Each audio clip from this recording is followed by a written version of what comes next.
I'm digging the new colours.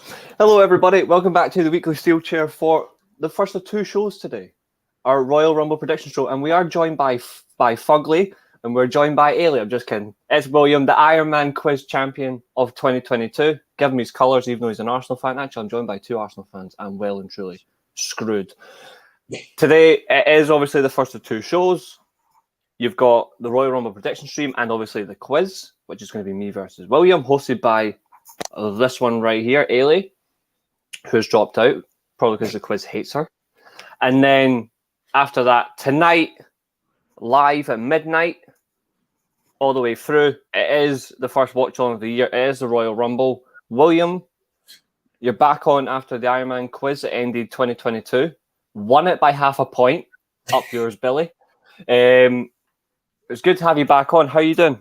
I'm not doing too bad. It's Rumble season. How can you feel anything but excited? It's the best night of the year, no doubt in my mind. I even prefer it over WrestleMania. It's just amazing. Yeah, there definitely is an extra feel-good factor, and I don't actually disagree with you at times. At times, I actually prefer a Rumble at WrestleMania because you can have the absolute best WrestleMania night, but a 30-minute Battle Royal completely tears at a new one. Like 55 minutes, sometimes an hour, is better than 6 hours. Yeah, I just think it's that you know what's going to happen, but you do not know what's going to happen in a Royal Rumble match. Absolutely anything can happen. Anyone can come up against absolutely anyone. They can tease any storyline. They can promote a storyline that they're never going to do. You get to see stuff you don't get to see, and it just makes it for an exciting Rumble. Even a terrible Rumble is a good Rumble. Yeah, that's very true. That's very true. For the actual event, though, obviously Eilidh will be back momentarily. She's just having some technical issues. For the Rumble itself, what is your favourite Rumble and why? Now, to be fair, there are many, many good Rumbles, but for me, I just love 2010. I just think the whole story running throughout it, there wasn't a weak point at any stage, wherever you started with, and I was never as big as fan, CM Punk's talking through the mic, his sermon as different people come in, whether it be his reaction to when the Great Khali came in, not even a Great Khali, there was a few more before that. It just, how he'd react was brilliant. Then when he goes, you get Shawn Michaels coming in and his story running throughout. You have the Edge return. It was just from top to bottom a great storyline Royal Rumble. Yeah, I don't think I can honestly argue with that. Good shout. Eilidh, obviously, it's good to see you, my ever-present co-host. How are you doing? And also, what's your favourite Rumble? Ever-present when things want to work. No, I'm doing well. My favourite Rumble is a very unpopular choice, but I'm going to have to say 2015. I think it was an absolutely masterstroke of booking, and I'm completely joking. It's 2018 for me. 2018, Shinsuke Nakamura's victory, but also I think it's the most fun I've had during the Royal Rumble. You obviously had the Rey Mysterio return, so I got to see a glimpse of Rey Mysterio versus Finn Balor a few years before they would actually lock horns. Adam Cole was obviously in that match. You had this sort of Reigns and Seth thing that seems to be throughout every Rumble, but the idea being that it was, Reigns and Seth were sort of the established ones, and you still had sort of Balor and Mysterio were in that match. Cena was in that match. Hurricane had a fun spot before they just did it again a couple of years later, which wasn't as good. But no, I think there was a lot to love about the 2018 Rumble, including the winner. Let's just not talk about what booking decided to do, because Shinsuke Nakamura was just completely and utterly ruined from that point.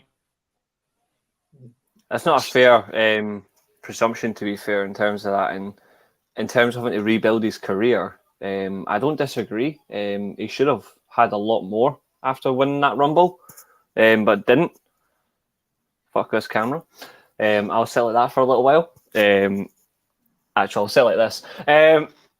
My Rumble's already been mentioned in the chat. 2001. That's for me still the best Royal Rumble ever. It's the best year of wrestling in my opinion, until you get to July. But in circumstance of it, though, 2010, 2018, they are very great shouts. They are definitely warranted. Some guy... It would be a man that I've defended on this channel before for his wrestling acumen. Yeah, it was Chris Benoit. And yes, you are correct, dude. It is 2006 Rey Mysterio. Yep, that was an average Royal Rumble, in my opinion. Because it was completely... As much as I thought the memory was great that Mysterio won it, it was never supposed to be him in the first place. It was supposed to be Randy Orton. It's one of the first matches I remember being conscious of, like, happening. And again, probably a big reason why Rey Mysterio, in addition to being the guy with the mask, you know, I grew up just sort of always liking him. I remember the 2006 Royal Rumble. What I also remember was watching the WrestleMania, obviously not live, but I remember seeing the WrestleMania like, I don't think Rey Mysterio is going to win this match. So I already had that feeling, like, even a 6-year-old could understand that, okay, he was the underdog.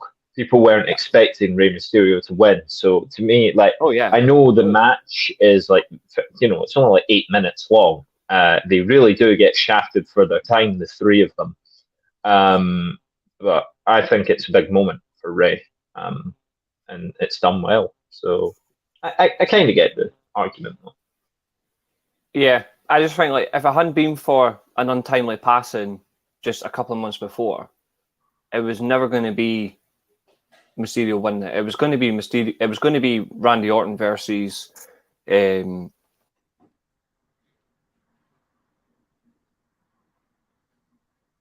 suspense. Who was it going to be, people? Randy Orton versus, I would say, Kurt Angle. I get a strange feeling it might have been Kurt.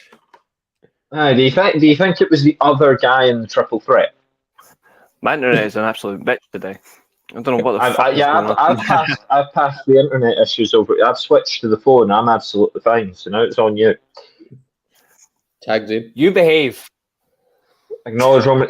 I mean, to be fair, he's not won the Rumble as head of the table yet, so it could happen. I'm not sure what they do from there.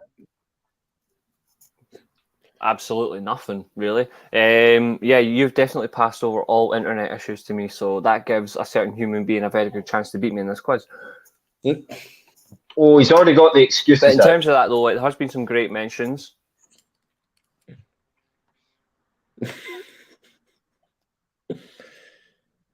And some of those great mentions include? Probably 2007 was definitely a solid enough one as well, especially with the final two, which then obviously rolls into 2008. It's one that gets talked about enough, but it's definitely quality. I only watched the 2007 one the other day, completely unaware of the fact that Undertaker won it.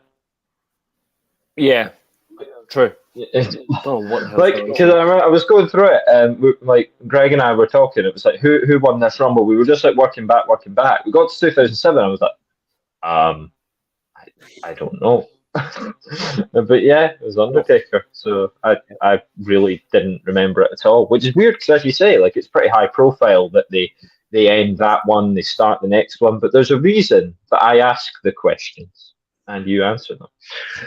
Speaking of answering questions, while Reece currently answers the questions of, will his internet hold up, or are you going to win the title, or via default? The most honourable way to win, of course, you know. But we do want to dive in. I thought there were more matches on this show, so I'm guessing stuff has been cut and pasted and moved around. Yeah, I'm quite surprised that they didn't add in the Bayley versus Becky Lynch match that obviously got cut from Raw onto the Royal Rumble. Like, it would make sense just to fill out the show a little bit more, but I suppose when you've got two Royal Rumble matches that are basically 1 hour each, it'll probably only be like a 3.5 hour show, which is very palatable for a fan. Yeah, that's true. No, because it was looking to be like a 7-match card, which, I mean, you don't need with two Royal Rumbles. Each Royal Rumble goes at least an hour. I know one year the women's one was only like 45, 50 minutes because they sort of rushed through it. But really, a Rumble match should take an hour because, I mean, well, it's every 90 seconds that someone enters, so it really should take an hour. CM Punk in 2009. He wrestled. Yeah, that was the feud in 2009. And both men have gone on to achieve great things very recently. But I think, based on Wikipedia, I want to go in reverse order here. So if you have the Wikipedia list, yeah, I think it's better to deal with the match. Well, maybe go 5, 3, 4, 2, 1. I think generally, I think it's going to open with the Women's Rumble. Yeah, it tends to. Should we start with that? Do we want to predict it on the order that we think it's happening, or on the order that Wikipedia's got it flipped round? It's up to you. I've just put Men's Rumble, worked my way through, and then just done the exact order of Wikipedia. But I don't think that's going to be the exact order anyway. I just done that order because it's easier. But it's up to you. I don't mind. Let's let our honourable guest choose. William, what would you like to do? I don't mind. The way I see it is leave the Men's Rumble to last anyway, because that's intriguing to see what everyone's opinions. Other than that, whichever way you fancy. Yes, that is correct. 2011. Right. So let's discuss the Women's Rumble then. Well, we'll sandwich it the same way we expect the show will do. So we'll do Women's Rumble, then Belair and Bliss, then Wyatt and Knight, then the undisputed Universal Championship match, Reigns versus Owens, and end with the Men's Rumble match. Yeah, so that's what I was thinking. So the Women's Royal Rumble match, and who's declared? Well, up until last night, I'll share it. Not many people had declared at all. I'll share it on my screen because I've got the whole list anyway, so I'll share it. Yeah, I have here that 12 names have been declared. 12 for the women, 19 for the men. Yeah. Hello, Sharv. Hope you're doing good. Yep, I have the list on Wikipedia here as well. So if we are wrong, you can blame other people. And we'll chuck them on the screen as well. Right. There you go. So, I feel like this one's actually less intriguing. I actually feel like there isn't much to be said for a surprise happening here. I don't think you'll get much. I'm just going to zoom in a little bit so it's easier for everyone to see. There we go. That's better. The winner of this match, I think, has been penciled in since about August last year. Yeah, 100%. So if someone else wants to take the lead and just sort of explain what they'd like to see before we reveal who that is, because I'm pretty sure the audience can tell. Yeah. For me in general, I'll let you go, William. The one thing I was interested to see is, like, I'd expect the winner to come in. I'd like to see her come in quite late. I don't know about ye. Like, I've heard some people say, "Oh, she should be the Iron Woman in this." I think we got that last year with Bianca Belair becoming the Iron Woman. I'd like to see her come in around the late 20s, start dominating through a few people, have a good head-to-head with, say, someone like Shayna Baszler who could come up against her, someone strong that you think, ooh, either Baszler or Raquel, like someone big and strong. That powerhouse feel. Yeah, I agree. I think that bit needs to be the end. I know they're teasing it, but I actually wouldn't mind Liv Morgan being the Iron Woman as well. I know personally other people will say different, but I'm intrigued to see how she can escape elimination in different crazy ways, but not the athletic crazy ways. I just think she can make herself. You mean like she could put a table out so that she could land on that, which wouldn't necessarily get her eliminated, or like. She does a Sabu. She does a Sabu. I'm with the spots, but I don't trust Liv Morgan. I mean, has anything about the recent Liv Morgan spots that you've seen? Correct, Sharv. Has anything told you that she'd be able to do crazy escapes? Because when I watch any of these hardcore spots, I'm always thinking something's going to go horribly wrong. Yeah. But then I think she's deliberately making you feel like something can horribly go wrong to heighten up the expectation so that when it doesn't go terribly wrong, you go, oh, wow, well done. I feel like there might be that very similar things happening tonight. I wouldn't be surprised to see her act like a fucking tarantula around the ropes at different stages and just be crazy. I don't know. I expect something decent from her to try and rebuild her character tonight.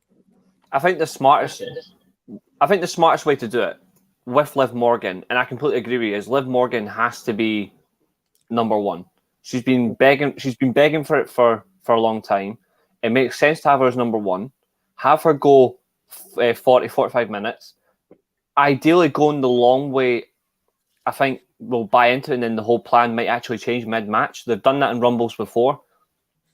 Ideally, I would have her 40, 45 minutes. She has a little bit of a distance in her, and then she gets eliminated.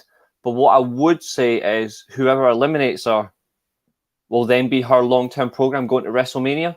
So, for example, I would not have her get eliminated by who I think who's going to win the Rumble. I would have her get eliminated by, say, I don't know, maybe Raquel, because they've been building up a decent feud with them. It could go to Elimination Chamber. Like, you could have that there. You could have it go to WrestleMania as a potential good match there. Because I think both of them actually have good in-ring chemistry and behind the scenes. But I would say as well, overall, if she does go the full distance and doesn't win, then we've got a massive problem on our hands, because then you're looking at the similar Mysterio vibes where they have to change to get her into a title picture, when ideally Liv Morgan, in my opinion, right now, should not be anywhere near a world title. Like, I wouldn't say Final Four, but I'd say staying until about number 26 and getting eliminated around then. Yeah, I think that would be all right. And eliminated by, spoilers for later, I wouldn't mind seeing her get eliminated by someone like Alexa Bliss. Mm-hmm. Yeah. Okay. Yeah, mixed with her spookiness that will come with Howdy, because come on, they're teasing it. They can't not have it happen with Liv's craziness. I just think it meshes to go somewhere that they might like. Yeah, I actually think he will have double duty that night at the Rumble, Uncle Howdy. Like, I expect triple duty. Possibly, he could be in the Rumble. I expect Uncle Howdy, first of all, to interfere in Bianca versus Alexa Bliss, but actually go against Bliss. And I think you might see him involved in the Lights Out match. He's either going to help Bliss win the title, which I don't think is going to happen, or he will help LA Knight beat Bray Wyatt. Because I don't think he's actually on Wyatt's side. I actually think he's split between them. The way it's been going lately, unless that's just an absolute perfect foil, then they're definitely doing well with that. But I don't think ideally you shouldn't be seeing him favour Bray Wyatt in the Lights Out match, for example, when we get to that. But in terms of this one, the Rumble match itself, I want Rhea Ripley to come out like 16, 17 mark, right into the middle, and then just bulldoze through everybody and then win the whole thing. That's my prediction anyway. I'm going for Rhea Ripley to win it. I've been wanting her to win it for a long time. Me and Eilidh have been discussing it on the show for months, like who we want to be the Raw Women's title match at WrestleMania. 100% I want Ripley versus Bianca. A lot of people want Ripley versus Charlotte, which would be a good rematch from from COVID Mania. But the question is, do you think it's going to happen? I'm going to bring up a couple of comments first, and then I'll get your guys' predictions, but you've already given mine. So Sharp saying Howdy will only show up once in his opinion. That's fair. And then my buddy Daniel, out of that list, I'd say Liv Morgan is winning this unless a big surprise is coming. Can't see any of those winning tonight. So it looks like Danny is going for Morgan. Yeah. Get your predictions in. The one thing that happens, the one thing that would stop Rhea Ripley from winning this match is if Beth Phoenix is in it. Yeah, because then that's WrestleMania teased already. Yeah, that's like the one thing where you're like, okay, Rhea Ripley doesn't win this match. And then I wouldn't be surprised if Raquel is in the mix. She's been booked strong lately. Well, she had that best match Ronda Rousey had, but, you know, very low bar. But in addition to that, Charlotte sort of just came in right after. Yeah. That story's already there. Raquel's just like, well, I softened her. You could only win it in like a minute because she'd been through like 10, 15 minutes with me. Hard to So, shiver and I up. think Raquel Rodriguez sympathetic. A 1-2. I know we're saying like Rhea Ripley, shouldn't be the Iron Woman sort of thing. A 1-2 of Rhea Ripley and Raquel Rodriguez has so much callback and weight to it. It does actually. That I think it would work. Mm-hmm. And then you could decide. But so long as we get that moment where they're both in the ring, we know about the tattoos. I love little details like that. Like just little things that you just wouldn't know otherwise, and they bring them up in vignettes. Like, you were my best friend. We got matching tattoos. You're like, how have you done that then? Like, how have you hid that from people? Yeah. And it's tiny, and it's like on one of their fingers, but everything's on the internet. I remember when I saw that in the vignette, I was like, what? Like, it just came out of nowhere because you were like, Rodriguez and Kai is the main sort of friends blowing up at each other. But no. But even then, Raquel Rodriguez, Dakota Kai, there's so much history in such a short time that Raquel Rodriguez has with a lot of this field. And I think she was positioned really strongly. And I've almost talked myself into saying that Raquel Rodriguez is going to win the match. But I do think it's going to be Rhea Ripley, unless the Glamazon is in it. She's not declared, obviously. So I would have to agree with you, Reece, and say that Rhea Ripley's winning this. Yeah, it's fine. I also have one other alternative winner, and she is on that list only because I've said it before. It's actually down to a piece of shit that I don't like. It's Lacey Evans, isn't it? No. Oh, okay. My alternative winner to tonight's Rumble is Shayna Baszler. Okay. Yeah. And the reason, as I've said it before, is it's purely down to the fact that she is a far better worker and better on the mic than the so-called draw that is Ronda Rousey. She's so much better in every shape or form, in my opinion, than Ronda. You want somebody who comes from that world, who is an absolute killer, who is booked to be a killer, has that vibe about her. Yes, there was that questionable feud not too long ago where, rightfully so, Eilidh has pointed out on numerous occasions she was scared of a doll, which was very horrible booking. But since then, she has completely turned it around. And you look at people like she injured Natalya, injured Raquel Rodriguez. She's acting like the killer that was on NXT. If Ripley doesn't win it, I would honestly have in the final two. If Beth Phoenix is involved, like you said, and she obviously cost Ripley the Rumble, which leads to Mania, I would have in the final two, final three, Raquel, Baszler, Morgan. Yeah. And I would have Baszler run through the two of them. Like, literally run through the two of them and then just make Charlotte tap out at WrestleMania. That's what I would do if Ripley doesn't win the Rumble. That's just my alternative. But William, what about you? I get that.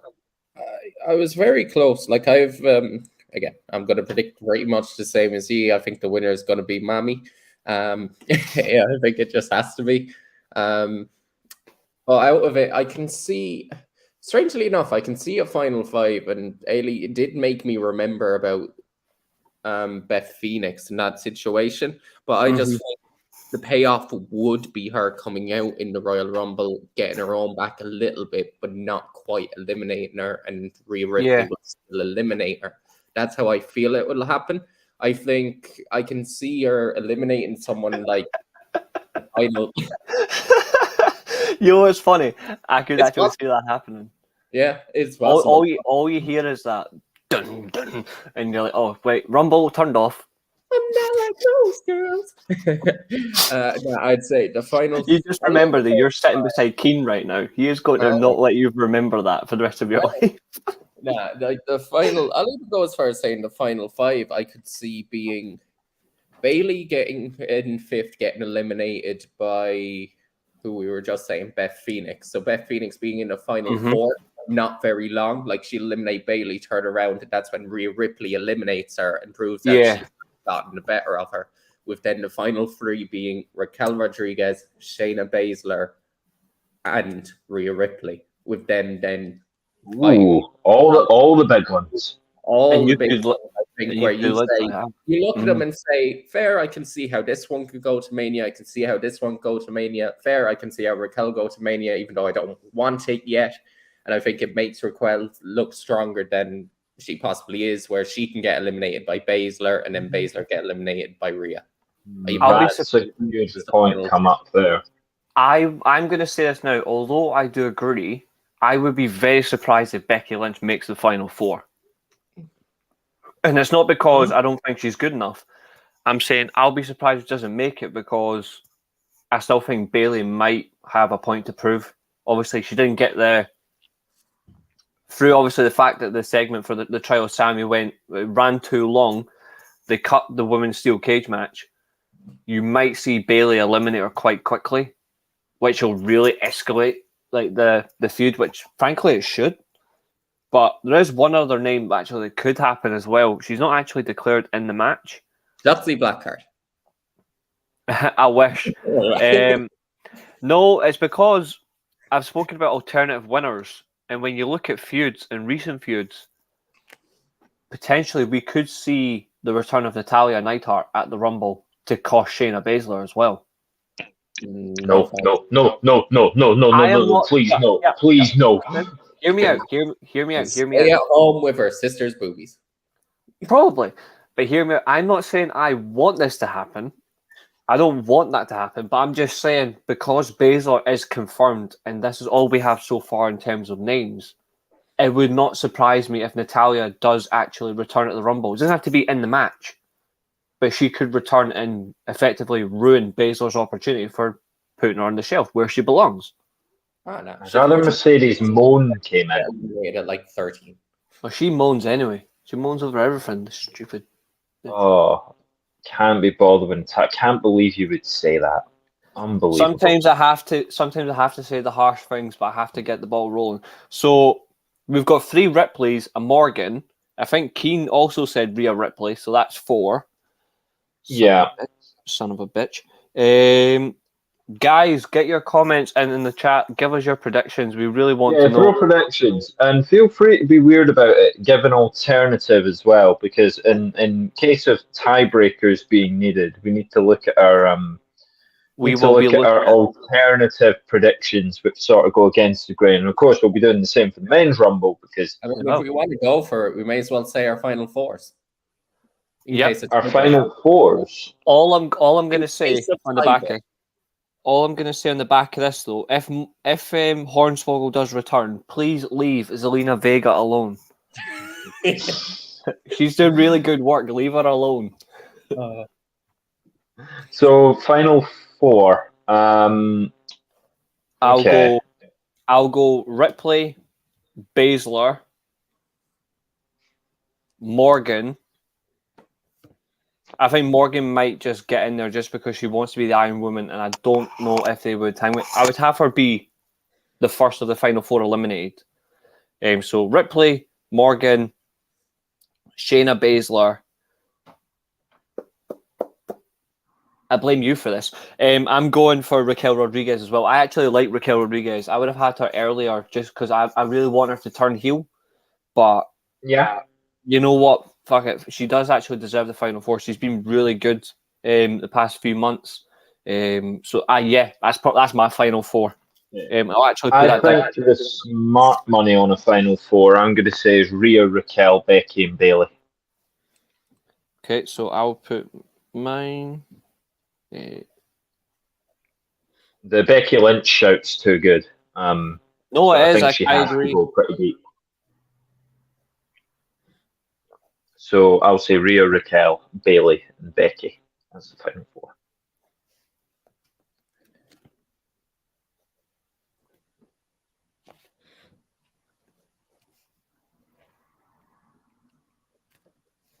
Okay. And then obviously I had said it earlier.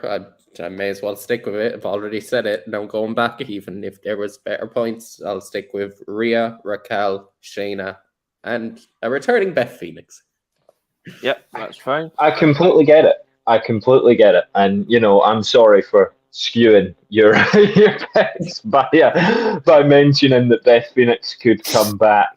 I actually love one comment in the chat because this would be the ultimate spin. It would be brilliant.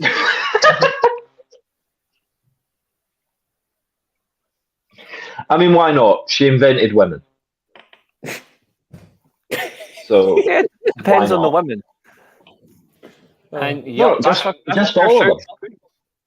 She could return. It's just all of them. So William, yours again. Sorry, was Rhea, Beth Phoenix.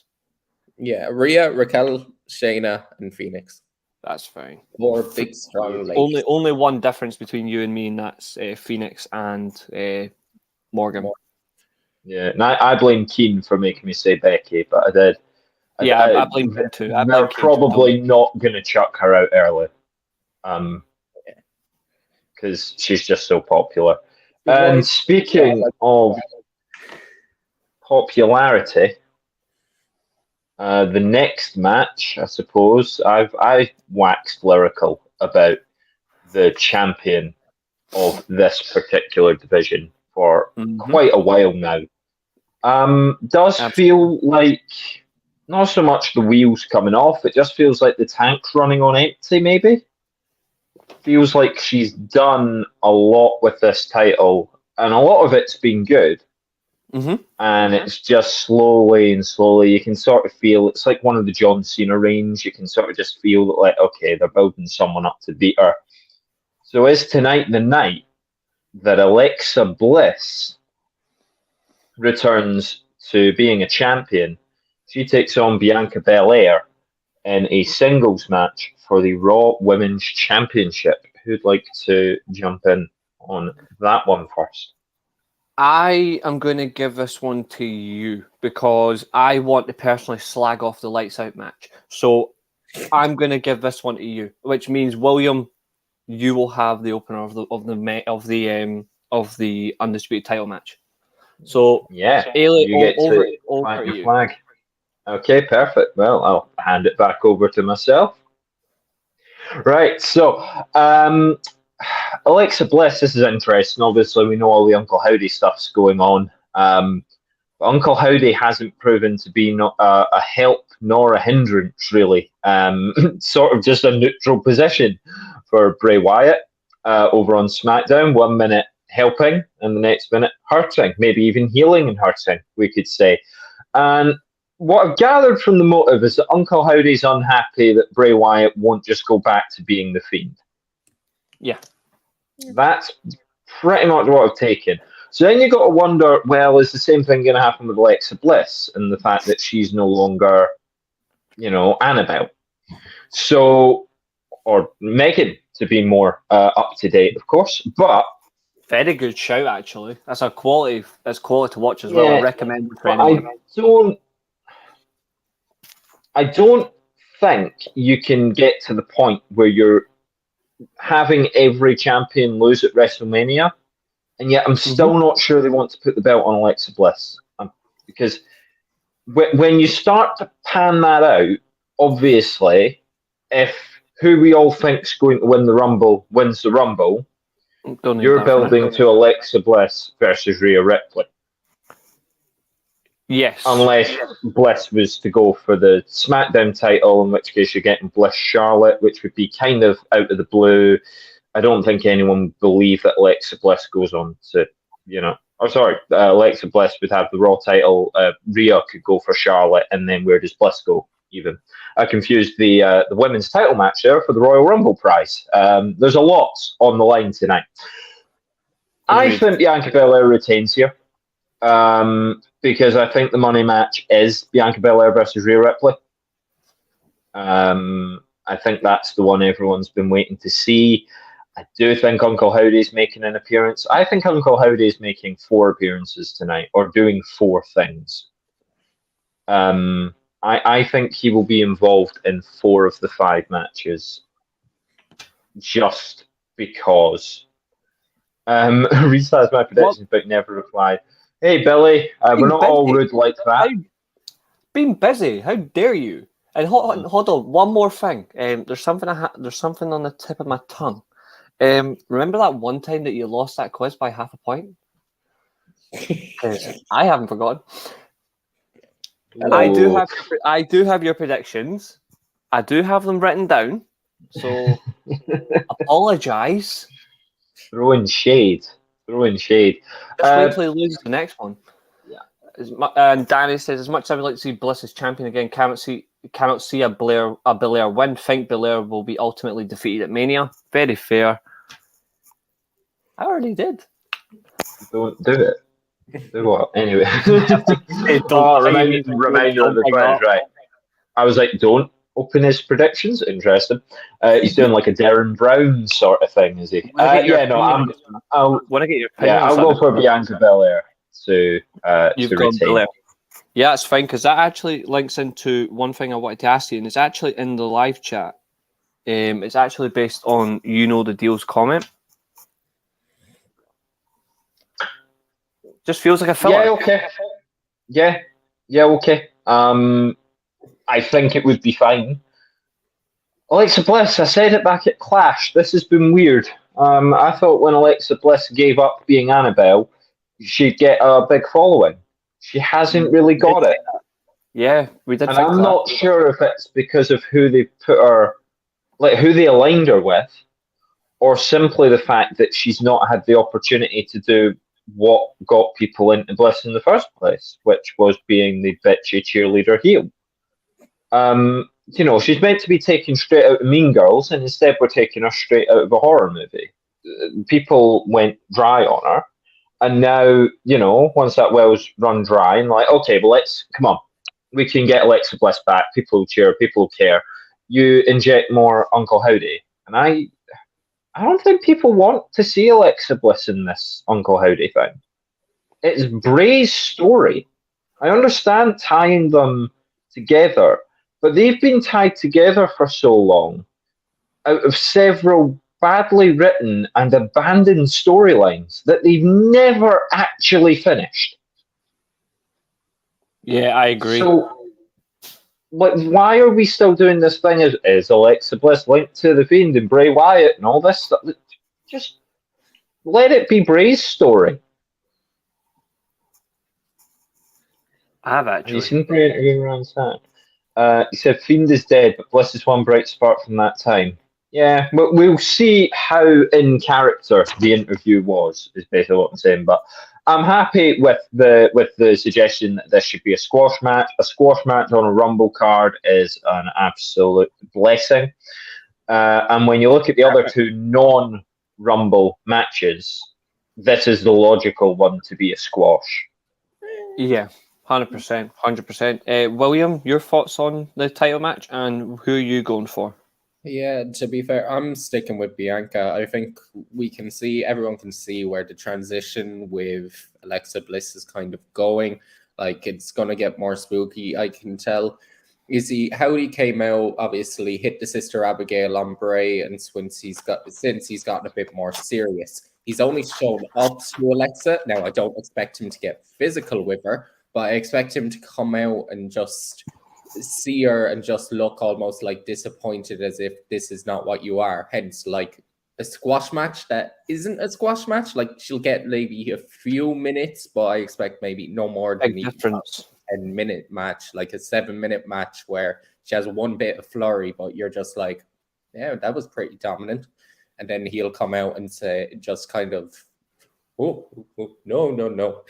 It's just like, I don't expect much out of this match, to be honest. And I don't want the title on Spooky Bollocks because it never works. Undertaker never needed the title. Bray Wyatt never needed a title. They were their own draw. You don't need title on Spooky.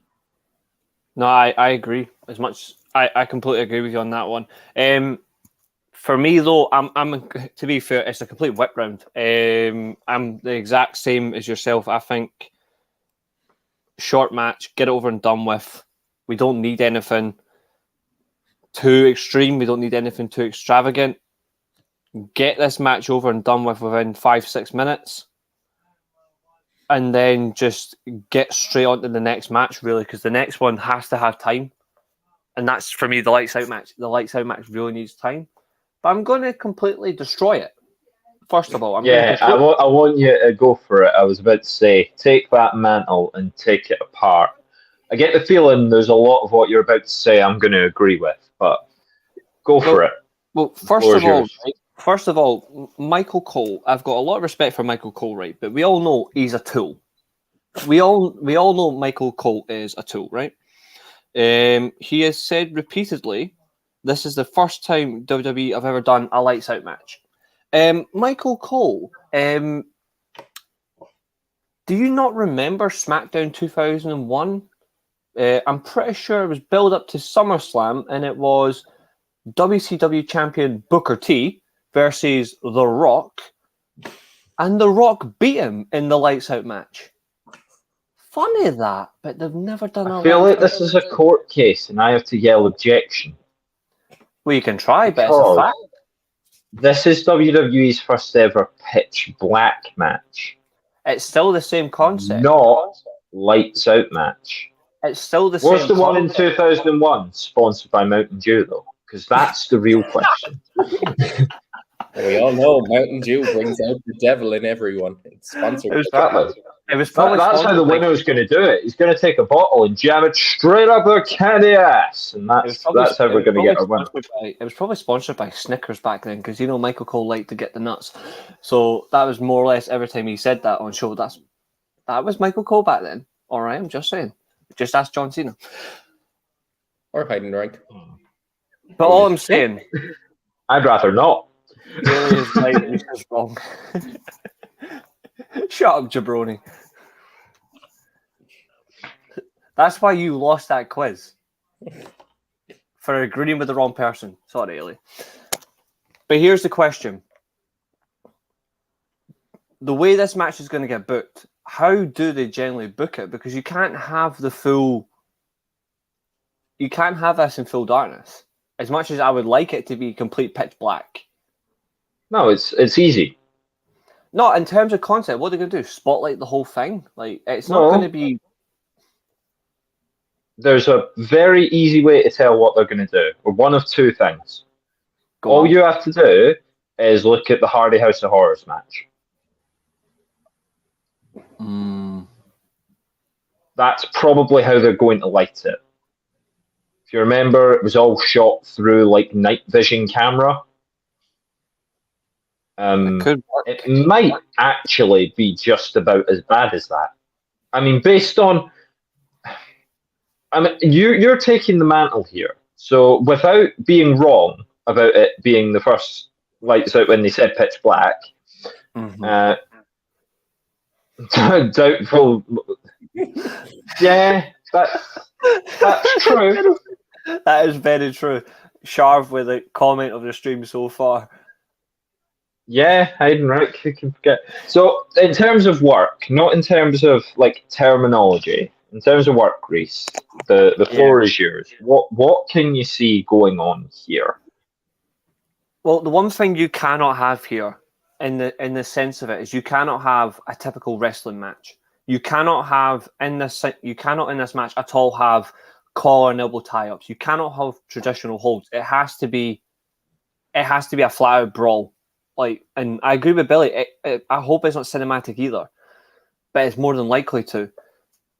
It's got to be full-on like back and forth brawling. Bray Wyatt as the stronger of the two, the weight advantage. She's got to have the longer spells of domination here. LA Knight has got to be, in my sense, the full underdog.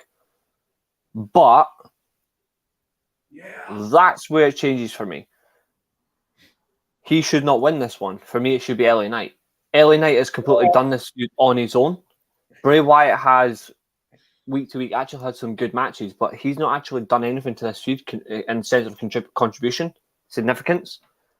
All the significant contributions have been LA Knight, Raw, SmackDown, Raw 30.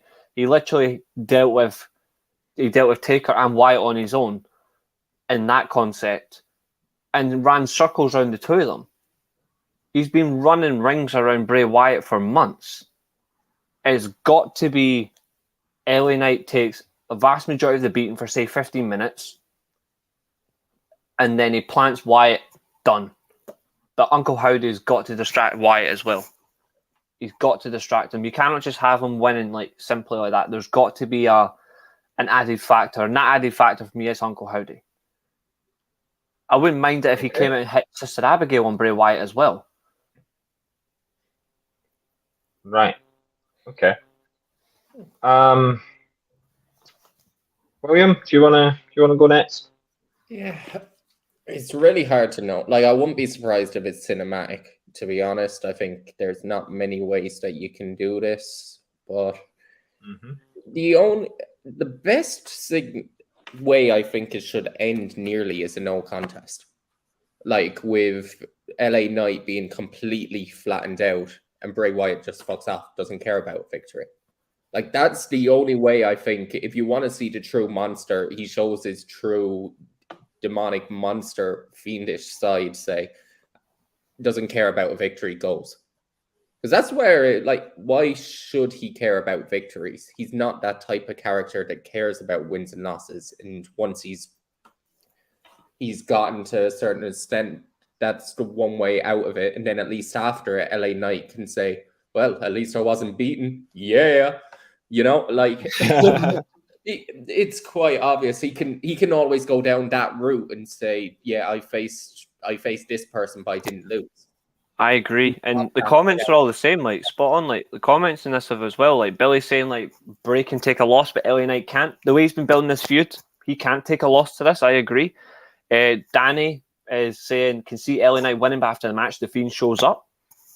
Could happen as well. Like, full on, just change the get up, like, straight away. Or some version of the Fiend could appear. And then Billy saying, I think it will be Bliss who distracts Bray, and Howdy will fully turn her. Interesting. That one. That one there. That one there. That's where I said Howdy gets involved 4 times. I think you've got a case here, a pretty strong case, for Uncle Howdy's narrative throughout this night to be that he's finally winning them round. Now, quite what he does after that, there's only so many weeks you can show a graphic on a screen before something has to happen. And he keeps coming out and keeps coming out and keeps coming out and keeps coming out and keeps coming out. And eventually it's going to get to Baron Corbin levels. And if you're unaware of what that means on this show, it means I'm going to start changing the channel when I see Bray Wyatt. Because all you're going to get is Uncle Howdy coming out and laughing. Emelina part 2. Yeah, pretty much. Only it's an old man this time. Which, you know, if that's for the people that like that sort of thing, that's the sort of thing those people like. But unless you're Batista. But I think that Bray probably still wins. Okay. And then I think Bliss and Howdy attack him. Maybe Bliss attacks him, or Howdy attacks him, and Bliss takes LA Knight away. Basically, one or the other, to the point where LA Knight is being taken. Because I always come back to that bit on SmackDown where LA Knight was Little Pig. Yes. I think LA Knight's part of this Wyatt 6 thing if they're doing it, or the Circle, or the Wyatt Circle, or whatever it was. And it seems to be that LA Knight is going to be the Little Pig. Now, I'm not saying they're going to start dressing him like it. I really, really, really, really hope not. But I think they do have to start making this do something. Yeah, they have to And just... I still think Bray Wyatt wins, because if LA Knight's about to get abducted, he doesn't have to win, because he's going to come back a different person anyway. Yeah, 100%. I understand, William, the way you're like, well, you know, like, why not just piss in his mouth while he's down there? But I'm saying no contest. Are you actually predicting a no contest? Okay. If there's no bell after, it's a no contest. All right. Fair enough. I'm Yeah, I'm gonna predict Bray because it seems. And again, maybe I'm just coming back to the whole it's his first match back, he has to win sort of thing. He's a really weird character for wrestling though. And something that I thought throughout the whole theme thing was this doesn't belong on a wrestling show. So I'm now interested to see. LA Knight has been behind the current Uncle Howdy. The real Howdy turns up after he wins tonight. I'm seeing double, 4 Howdies. Uncle It's all howdy, no howie wowie. I can't go. Yeah, and I can't go over it every time I see Uncle Howdy. I'm thinking of the 2 old Muppets from the show that would just sit in the box seat and criticize everything else. Yeah, it's the 100%. same sort of thing. I could actually picture him like being sat like front row for one of the Rumbles. He's just sat there like laughing at it. You're like, what's going on here? I'm intrigued. I don't want to say that I'm like burying all the Bray Wyatt stuff now. But eventually you get to the point where you have to go to the toilet or get off the pot. And that's kind of where we are with this. Uncle Howdy's come out too often. We need a development. So do we find out who Uncle Howdy is and Bo Dallas? But do we find out that it's Bo Dallas tonight? Do we find out that LA Knight's now part of this circle that starts forming? Is Alexa Bliss going to like play into it and turn on Bray or help Bray? Are you going to come out with Bray Wyatt the same as he is and just sort of on his own and Howdy's on his back? Are Wyatt and LA Knight going to be allies? Is Alexa Bliss going to help Bray Wyatt and Uncle Howdy and sort of they'll all turn and then LA Knight's part of that? Are we going to have 4 members of the circle, 3, 2, or 1? I think we get the answer that isn't 1 tonight. Yeah, there's certainly a possibility, and that really does make you question it. So far, in terms of predictions, we've got Billy and Danny are saying LA Knight. You've said Bray. William said no contest. I'm just waiting on Keen and Sharv. I actually need Keen and Sharv. I also need Keen and Sharv's predictions for the women's title match. Everybody has literally said Bianca, so they've fucked off. You said LA Knight anyway. You said LA Knight. That's fine. Who did you say for the women's title? I just think they need to, move him out of this, end it, or do something with it. True. Sharv's gone for it. Ooh. Sharv is the only one to say Alexa. Sharv's fancying that surprise point, I think.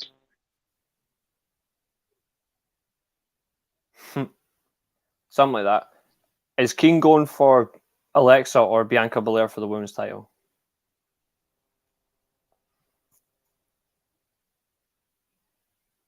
Williams completely lost his mic, just like Arsenal lost their hopes at a double. Eddie and Katia. Sorry, had to clear my throat there. You all good? I can hear you. Yeah, he's gonna be. I've just got it off my screen. I'm not used to his laptop. There we go. That makes sense. Keen, hold on, get your arse back here. Hello. Who's your women's title winner? It's the only one I don't got. You've gone Bianca. Right, that's fine. Yeah. Just so I can make sure he doesn't change his mind during the actual watch along. Right. For me, though, who am I going to go with?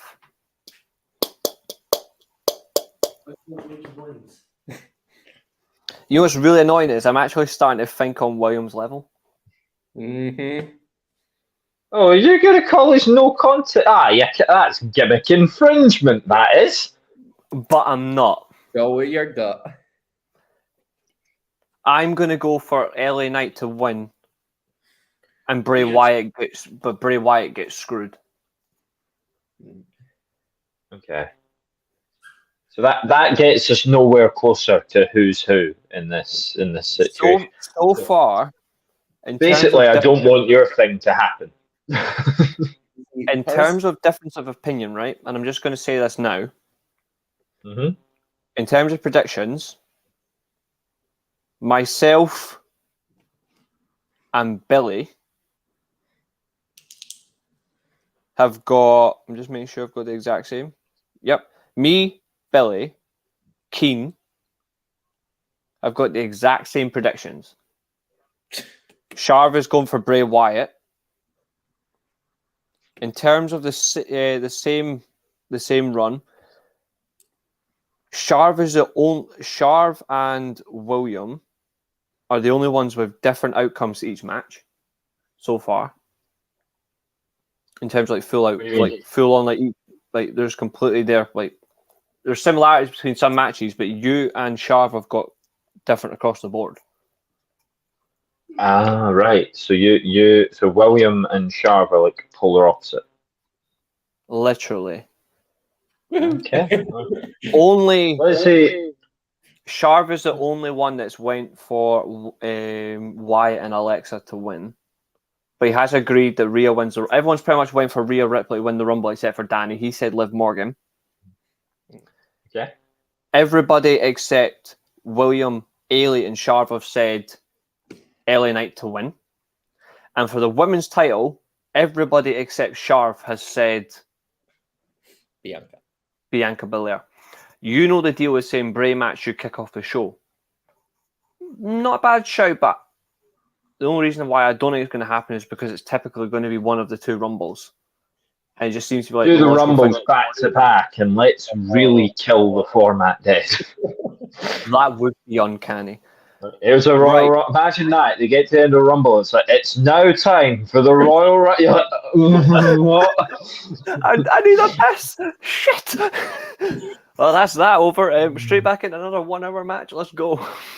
And much like Alexander Zinchenko flicking a textbook pass over to Eddie Nketiah to score the winner over Manchester United, I am now going to flick an incredible assist over to William, who's going to kick us off for the Roman Reigns versus Kevin Owens undisputed WWE Universal Championship match. The floor is yours. I mean, it's pretty obvious what's going to happen in the sense that Roman Reigns is going to win. I mean, there is literally no other option.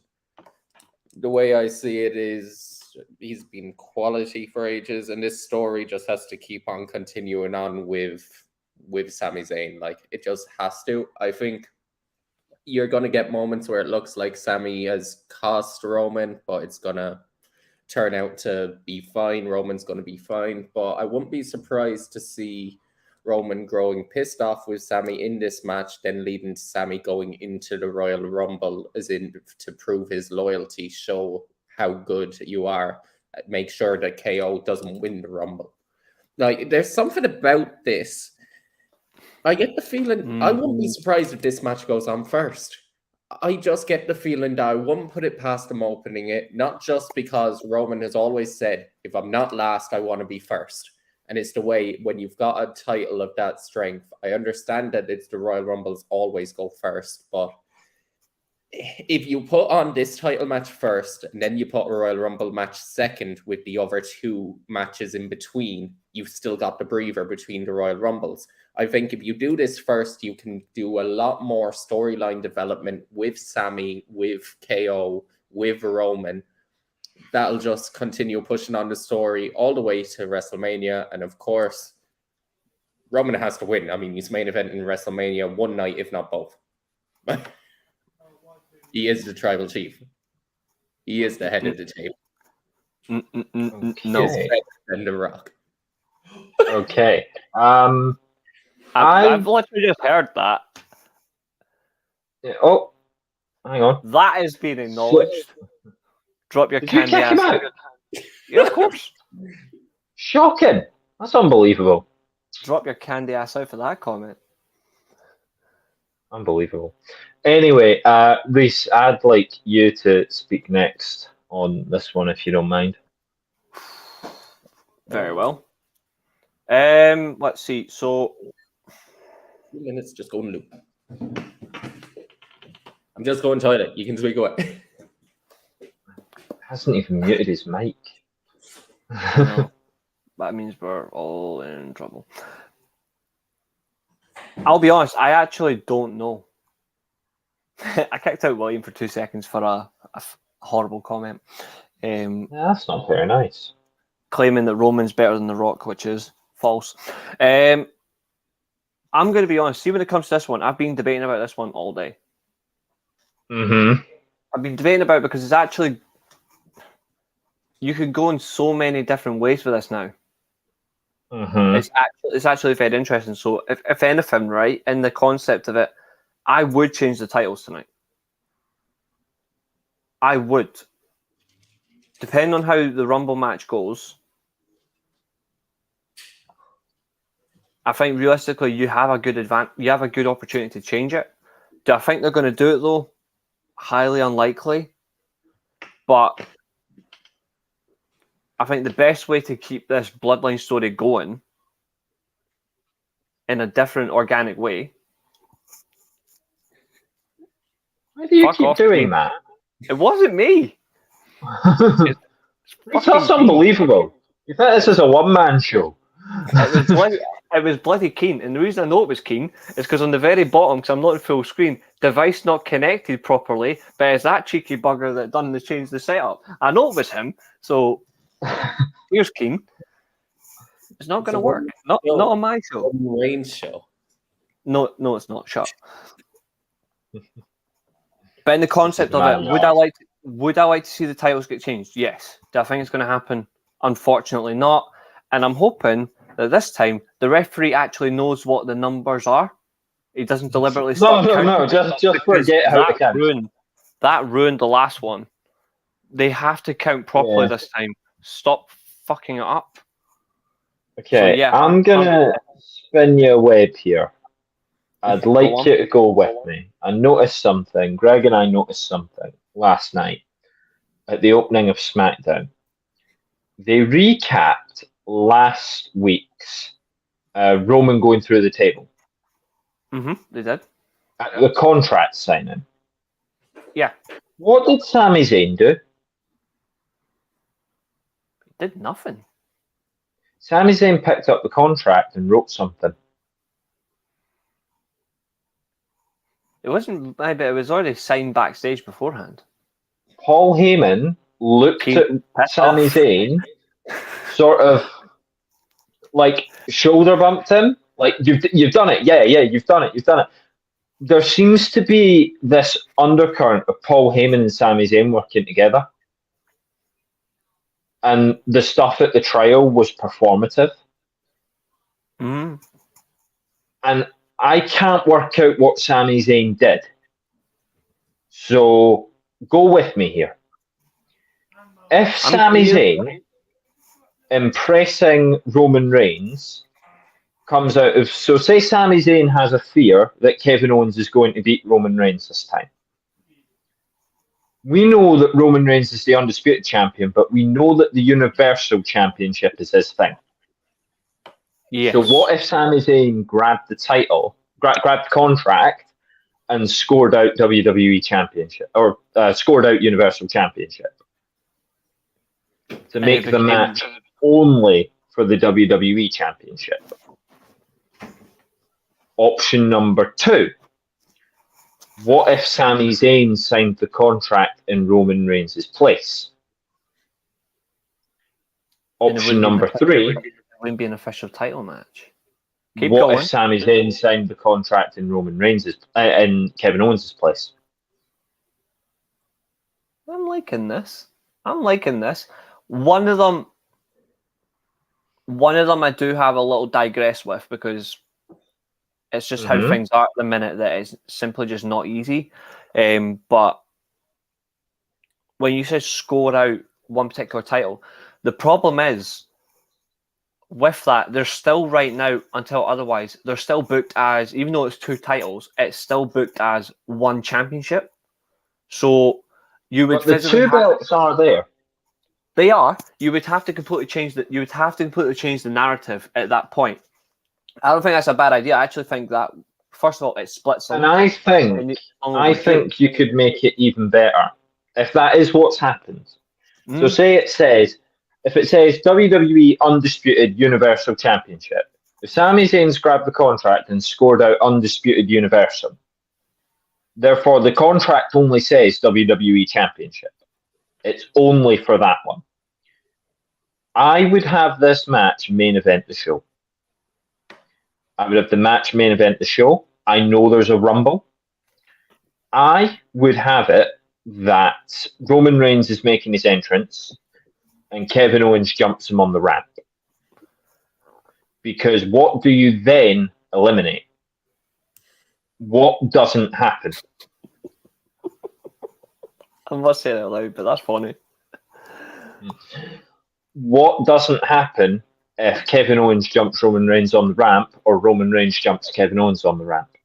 It's a title match. There's your clue. What doesn't happen? Interference for one. Title introduction. You don't get introducing the challenger. You don't get that as well. You don't get introducing the champion. We still wouldn't know that it wasn't for one title. We wouldn't know that it was for one belt. Right up until Kevin Owens wins and you hear "and new WWE champion." I disagree on that comment there, Sharv. And the reason is the pointing ceremony doesn't actually happen at every single Rumble. Yeah, and you don't even have to do the thing of like picking the champion if the Rumble doesn't go last, because it's like, okay, which title do you want to go for, Cody? It's like, well, the same guy's got them both, so I guess I'll go for both.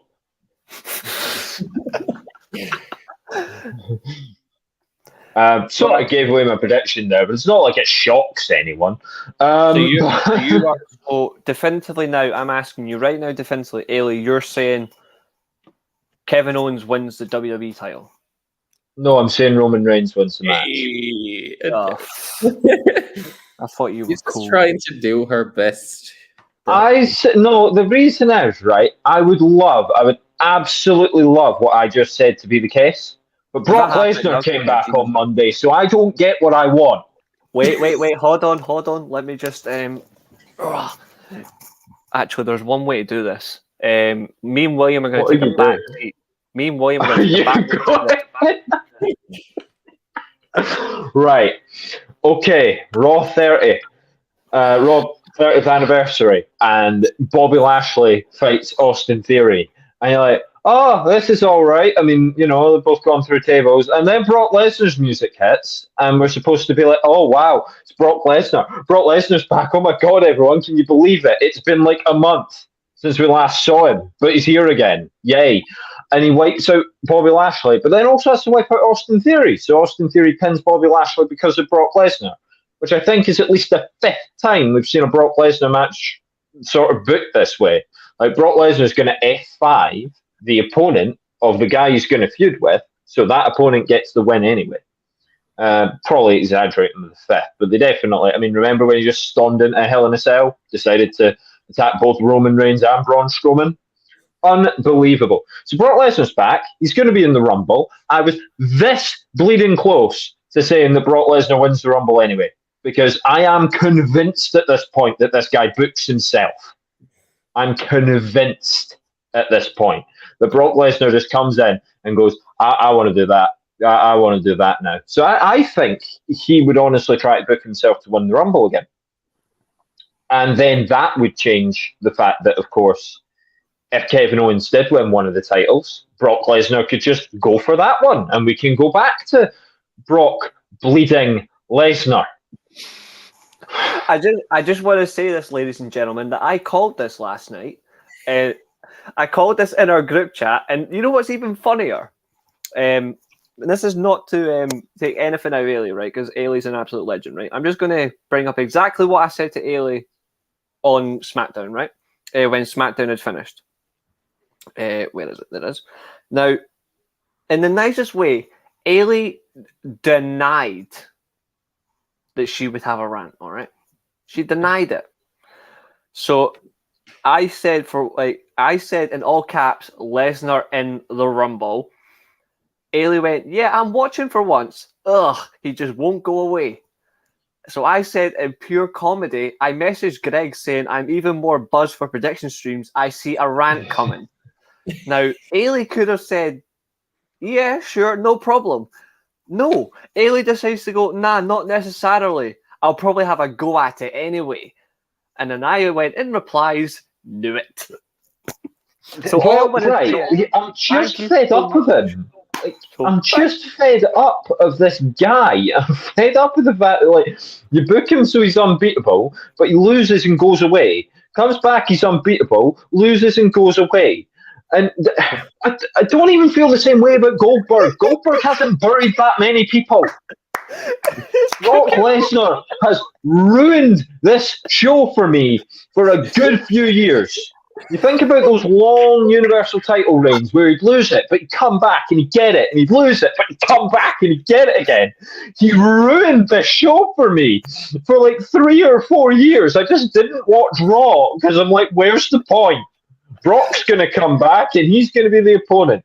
And I'm just sick of him. So when Bobby Lashley came out last night with the whole SmackDown thing, and like the New Day were there, then Theory, then The Miz, then Lashley, you knew it was going to be Lesnar. You bleeding knew it was going to be Lesnar. You knew Lesnar had to look strong. Lesnar looked strong. What a bleeding shock. Eilidh, I only have two. So I think Lesnar enters at 1, goes to 30, wins the whole thing.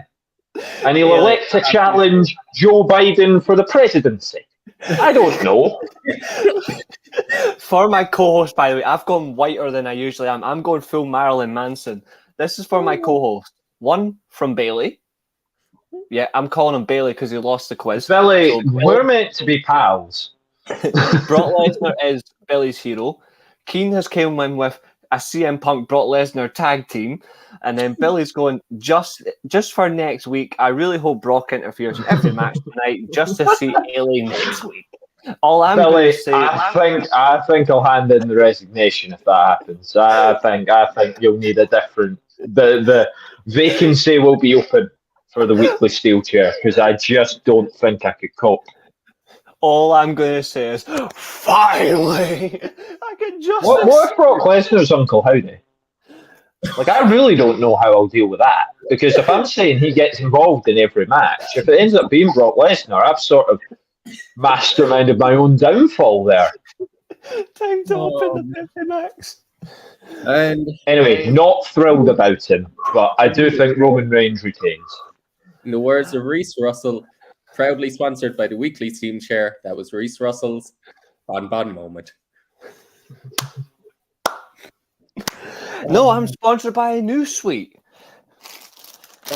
Sherbet Lemons, brought to you courtesy of the weekly Steelchair podcast. Get your sherbet lemons in one at a time and purposely say, that's all, folks. Not a sponsor. Corner shop. If you want. But either way, finally, Eilidh has ranted to the level that ECW has been revived for the third time. So Eilidh's gone for Roman to win. Billy's gone for Roman to win. William is going for... Pretty much everybody is saying... Yeah. I don't think anybody here today is actually saying Kale to win. Sharp, go on. Sharp, back to Kevin Owens train, believe me. No, he... unfortunately, Sharv likes Roman, so I've lost the will to live. So Roman... God almighty, just say writing his name multiple times and now. The head of the table. He wishes. He's the head of a plastic table, but that's as far as he's going to get. Now, before we come to the men's rumble, I just want to say one thing.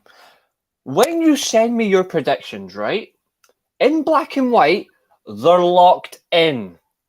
So, Billy, you cannot change this, right? You have said, and I quote, Cody Rhodes and Seth Rollins will both go over the top rope and end in a draw, and both men will get title matches at WrestleMania.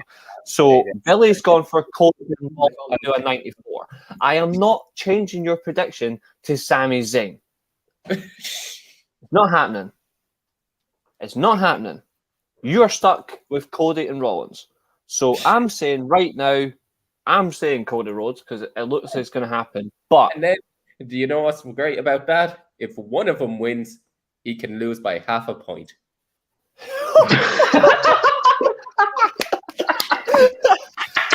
Now, I am going to do this because, in the nicest way, I am going to give this man the best prop. Eilidh's already had it. Now it's where is it? I just want to allow me to do it. Come on, let me do it, you son of a bitch. No, I do not want that. First of all, I want to give this up. Come on, come up. There we go. Billy, Because- I fight your corner, but you Billy, back Brock Lesnar, so I think Billy, you're going to Billy, have to send me Billy, a written apology. Billy, Billy, Billy, Billy, Billy, Billy, Billy, Billy. I didn't hate you.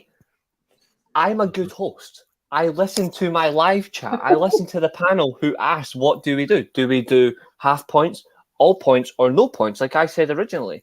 But everyone outvoted me and said half points. So, like a good host, It was chosen before I the was round nice. started. Exactly. And to be fair, you still lost. So, William, say that again.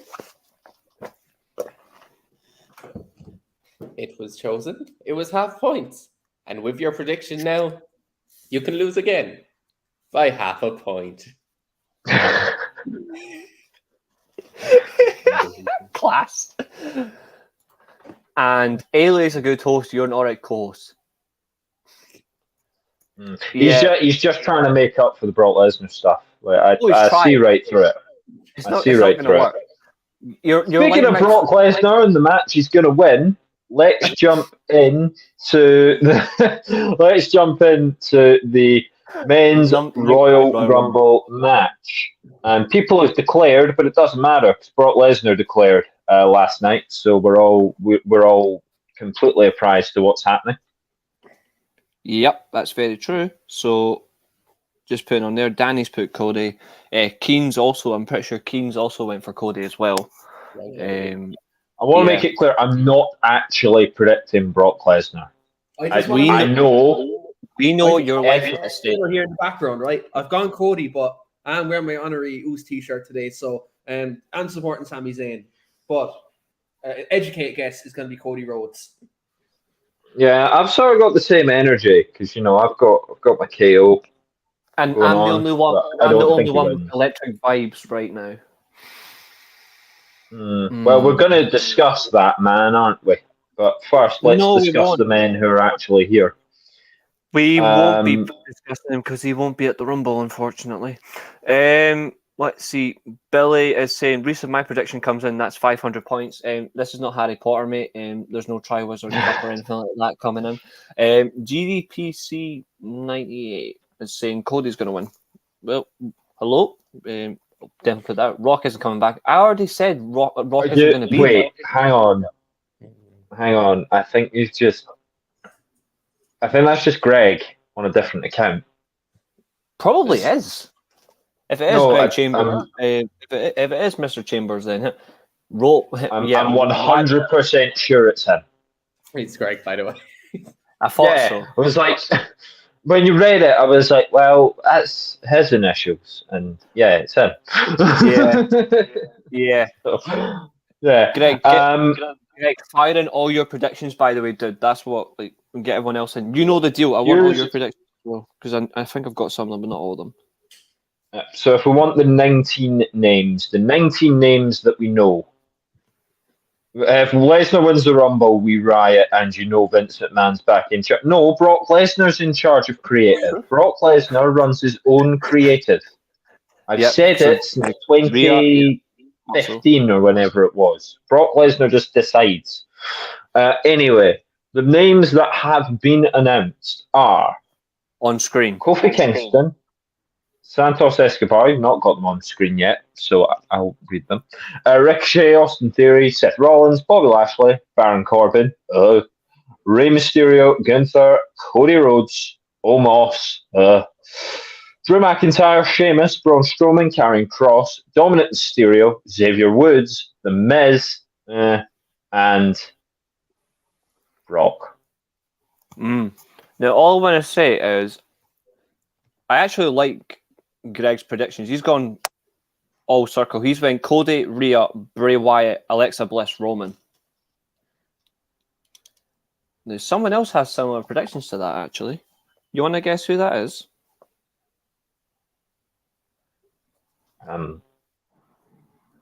You? No. No, you've gone LA Knight. Greg has went for the same predictions as Sharv. The exact hang on, same. you went with Bliss? Mm-hmm. Yep. Only 2 people in the live chat went with Alexa Bliss, and that's Sharv and Greg. Interesting. Well, I'll hear all about his justification for that one later on anyway. Right. I feel like there's a lot of suspense here, but only around 2 or 3 names, and that's usually what it's like with the Rumble. As much as I would love to turn to you and say that Kofi Kingston's winning this whole thing. I don't think it's going to happen. See, there you go. There's your reason. Like, Bliss will win the match, but not the title. Uncle Howdiness. Yeah, fair. Yep, she could win by disqualification. It could happen. It could happen. So, who's jumping in for? I mean, I already alluded to who I think ultimately has to win this match. Mm-hmm. I think you completely waste him if he doesn't. Only 2 people are at risk of being wasted at the Rumble. One of them who's in the match, one of them isn't even confirmed, and this is a massive problem. And I know a lot of people have been tweeting about it, but everyone's spoken about it realistically. Cody's been having vignettes for months about returning to the Rumble, to win the Rumble, road to WrestleMania, to be champion. He doesn't care who the champion is. It's just simply, I want the WrestleMania main event, I want the WWE title, and that's the end of it. That's the only reason I'm back. Sami Zayn has carried the bloodline for months. He's carried it on his own. Like, he is the reason it's absolutely genius, like the whole storyline. He's not in the match, but he could either be involved in the world title match, as we've already alluded to, or he could be potentially the shock entrant. He could end up being the final man in the Rumble as well. He could be given number 30 and just decides we'll stuff this and just wins it. I'd rather keep him out the match. So would I. But the whole circumstance of it is, and a lot of people are saying this, if Cody wins the Rumble, Sami doesn't, it's going to end up like the whole Daniel Bryan Batista situation. And I think it would be absolutely shit if this turns into that. And I blame certain fans for this. Not Sami Zayn, he's doing his job, he's over, he's absolutely fantastic. But the whole plan for, like, if it wasn't for Cody Rhodes getting injured prior to Hell in a Cell, Roman Reigns would not be world champion right now. He would have lost the title at SummerSlam to Cody Rhodes. But unfortunately got injured, so the plans changed. Roman's still champion. If he doesn't win tonight, there is no point in having all these vignettes and having the same words of road to WrestleMania, I'm returning to the Rumble because I'm here to win it. I'm here to win the WWE title. I'm here to win all that. There's only one man that I think has to win the Rumble if Cody doesn't. And it's Seth Rollins.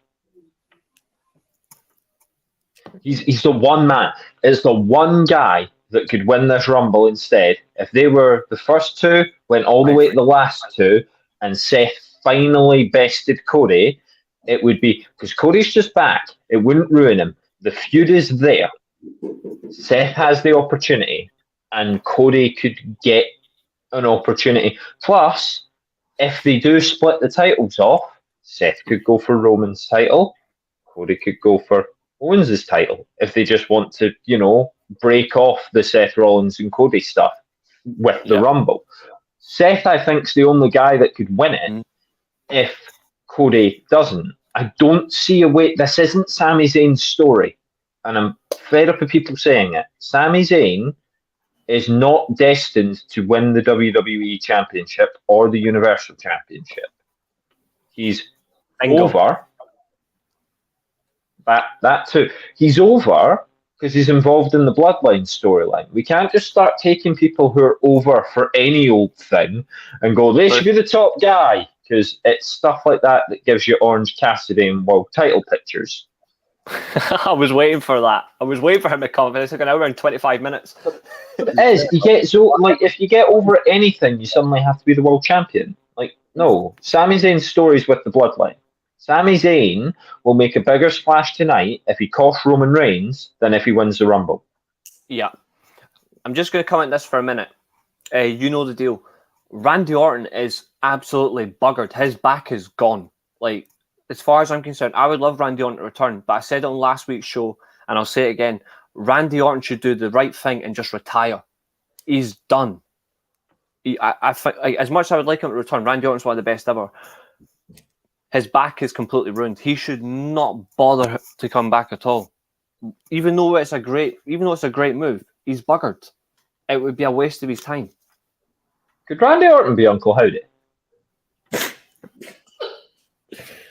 I mean, there's maybe. many things I could say, but I'm not saying on podcast.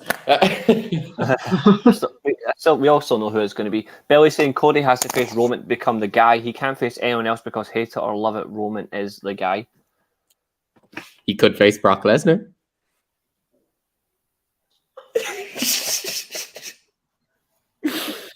I mean, if he beat Brock Lesnar for the title.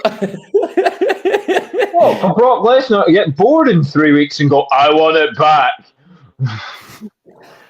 This is a good comment, actually. I actually like this. And I do agree with it. You don't. Yeah. You could have that purely for the Universal title. You don't need a title on it. Like, it's not. You've built a feud here. You've built a bloodline feud, as it were. But you don't need a title on it as well. Mm-hmm. That's like how people were saying, "Oh, are they going to get The Rock for WrestleMania?" If they get The Rock for WrestleMania, take both belts off of Roman before WrestleMania. Yeah, losing Montreal.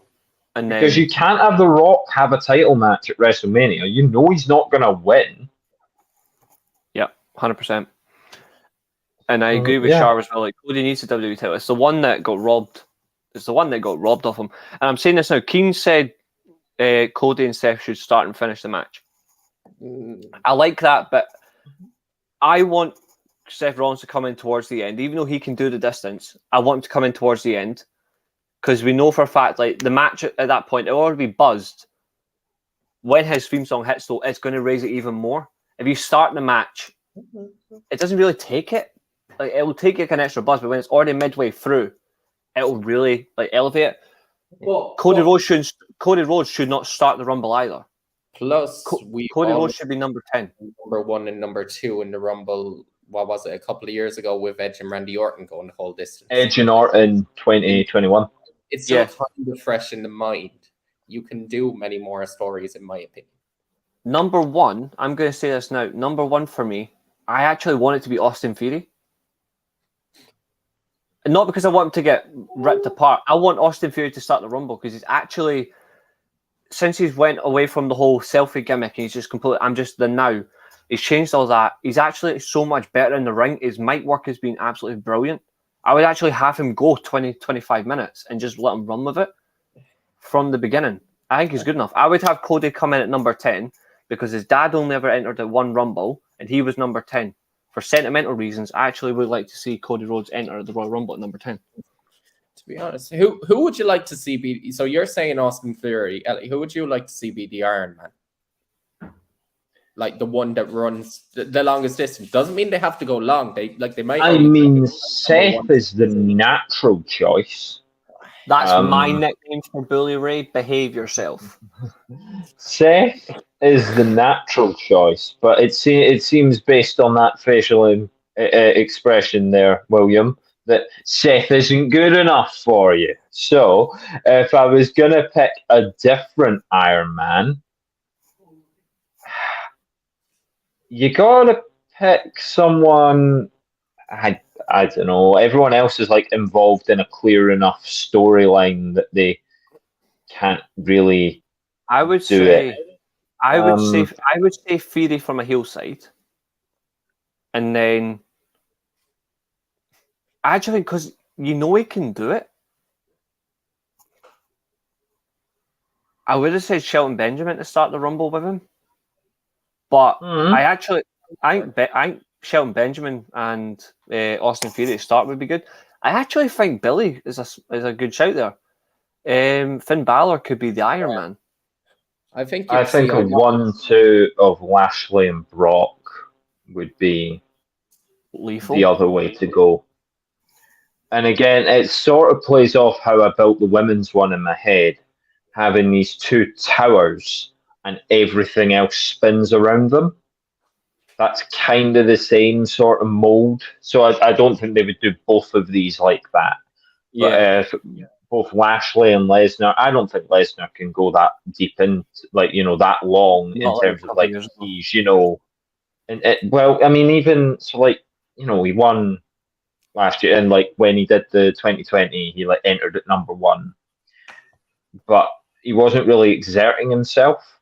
If you put him in immediately with a Lashley, he's got to sort of exert himself. I can't see Brock Lesnar doing a 40, 50-minute performance, but I can see Bobby Lashley doing it. He can go the distance. To be fair, Drew McIntyre could end up being in it as well, in the same way. Same as Sheamus. Either of them can do it. Yeah. I'm looking at the live chat, right? And literally, Sharv, Greg, and Finn have all said the male members of the judgment team for Iron Man shouts. You think, right? All three of them. And then seriously, Greg has just done this. But the right choice is Omos. No, you have Omos come in at number 3. When it's how do you get Lesnar and Lashley? How do you remove these guys? And then Omos comes in, and then they can all just sit, I guess. Well, I think you could also have a surprise entry. You could have the Great Khali at number 4. The Great Khali at Braun number Strowman's 4. to come in, Braun Strowman's declared. That's true. When you And look there's at the always names, that spot where it's giant after giant. I mean, for a mock, I threw together a 30-man order, and I have ignored some of the people who were genuinely announced for the match.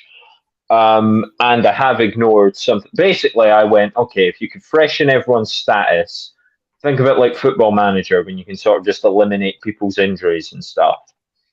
My 30-man order looked like this. So I went with Seth and Riddle at 1 and 2. I had Solo Sikoa come in at 3. All right. Sheamus in at 4, Cody at 5, and Drew at 6. I had Omos and Braun at 7 and 8. Then Xavier Woods and Kofi Kingston at 9 and 10. Mysterio at 11, Escobar at 12, and Karrion Kross at 13. Again, we're playing off different feuds, different things happening. He needs an early to turn things around, Karrion Kross, so that's a good shout. Go on, number 14. Yeah, then I've got my 1-2, so 14-15 was Lashley Lesnar. Bang on the Doesn't middle. matter which order you want to do it, but I thought it was poetic to put Brock Lesnar in at number 15, as that's where Drew McIntyre eliminated him from.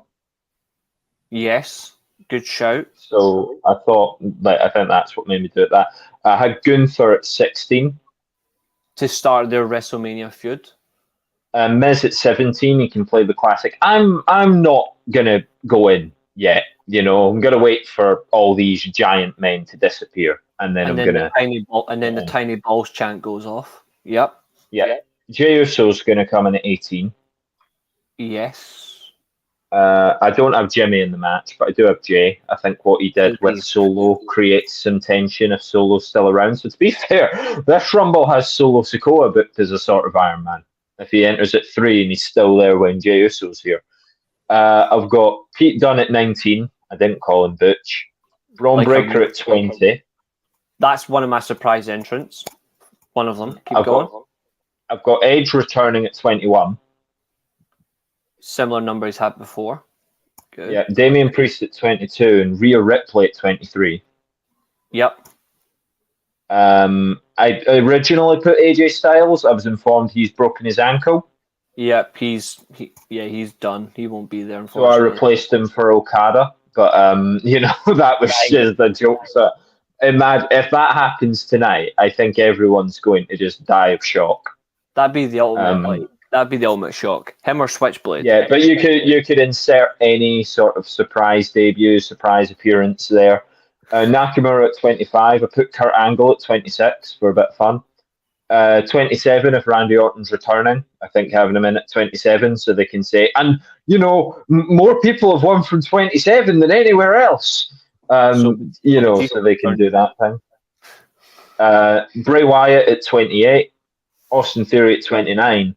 And my number 30, and I know he's in no way prepared, but I put Big E. I feel like they teased it last night. Where's Dominic Mysterio? On the bench. I didn't bother. Graphic have confirmed. Okay, are you going to replace AJ Styles for, now Okada for Dominic Mysterio? Dominic Mysterio as a joke in number 27. Nobody else has run more from number 27. Who'll it be? Dominic actually, you know something? If Randy Orton ain't feeling, I feel like, do you not feel they were teasing Big E last night? Did you hear what was said between the New Day and Theory? In a way, yeah. I did quite like it, actually. Theory said, I'm the biggest star in this company. Mm-hmm. And New Day kept going, oh, you're the biggest. You're the biggest star. They said it 3 or 4 times. I was like, Big E's about to come in. My only concern is when will he actually return? Because obviously... Well, that's the thing. It's like he's in no way ready, but it seemed like they were teasing it. I was like... How interesting would it be, though? How interesting would it be, though, in a way, in the terms of a Big E return, but Big E actually does the complete opposite. He does return, but he attacks the winner. Big E turns heel at the Royal Rumble. No. He hasn't been a heel in years. I think Big E is a fantastic babyface, but it would not surprise me if a guy of his stature, if he did return as a heel, there's genuine ways to do it. I don't think he would turn heel on the New Day. I don't think he would do that. Like, that just seems... That would break my heart more than Brock Lesnar winning every title in the company. Imagine that. Big E turns heel on the New Day, but Brock Lesnar wins the Grand Slam, and Eilidh has to sit there going, Big E, I wish you never came back. I'll just learn Japanese and watch New Japan. Like, every show, every day. I mean, you could also watch United Wrestling Network. You could watch Impact. It's up to you. I mean, we've not had them shouts in the live chat tonight. I've got a fun little story that I'll get to with the quiz about United Wrestling Network. I'll get there. But yeah, so I think in terms of the prediction for the winner, I'm saying Cody. Probably from that like number 5 position. Not quite number 1, but very early. I really want him to come in at the same number as his dad. I think it'd be a perfect way to win the Royal Rumble, win it from the number that his dad failed. Fair enough. William, what are you thinking? There is a few ways that it could go. I'm going to go, like I have my final 4 here. I'm going to go Cody to win it.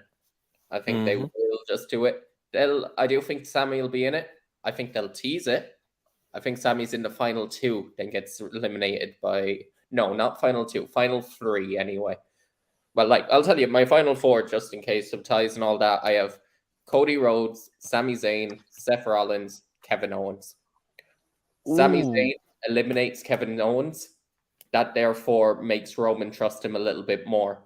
Seth Rollins then eliminates Sami to gain a little bit of heat back on him to be the final 2 with Cody Rhodes for the big triumphant return of Cody v Sami. Good little 5-minute mini match, and Cody wins. I like that. So final 4 is Cody, Seth, KO, Sami. Sami eliminating KO, so Sami 3rd. But yeah, the final. It doesn't matter the order. It's the final 4. You know. I like that. That's really interesting. Actually, that's really interesting. Guys, get your final 4s in. It'd be really good. So let's see. So Billy's dropped his as well, so I'm going to put that in. Eilidh, your final 4. Final 4. Cody, Seth. They're the obvious 2. And then the not so obvious 2. Tricky. Mm-hmm.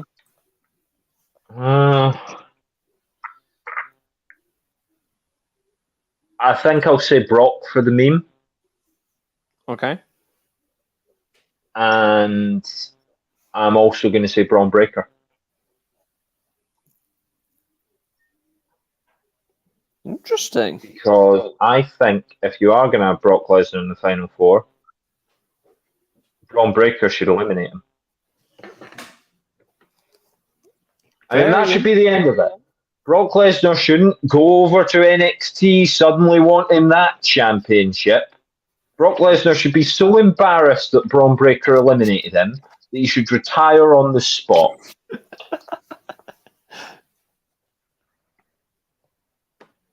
I actually quite like that. That's really funny. Hey, what did she say again? Cody? She said Who did I Cody. just say? Cody said Brock and Braun Breaker. Okay. It's not happening, but you know, I don't think it's going to come down to a tiebreaker anyway. So Fair. have a bit of fun with it. And go on, Reece. I am just noting down the last of them now. So Yeah. Cody. Sharp's put Dominic Mysterio in there. In the final four. Never know. Fair enough. Sharp, I'm with it, man. I'm Great energy. actually disappointed as well because Eilidh's actually stole one of mine. Were you going to say Braun Breaker? Mm-hmm. But I've got something very interesting for you guys. That's going to be interesting. Now, It's Scott Steiner. no, 3 of them have been mentioned. 1 hasn't. Almost.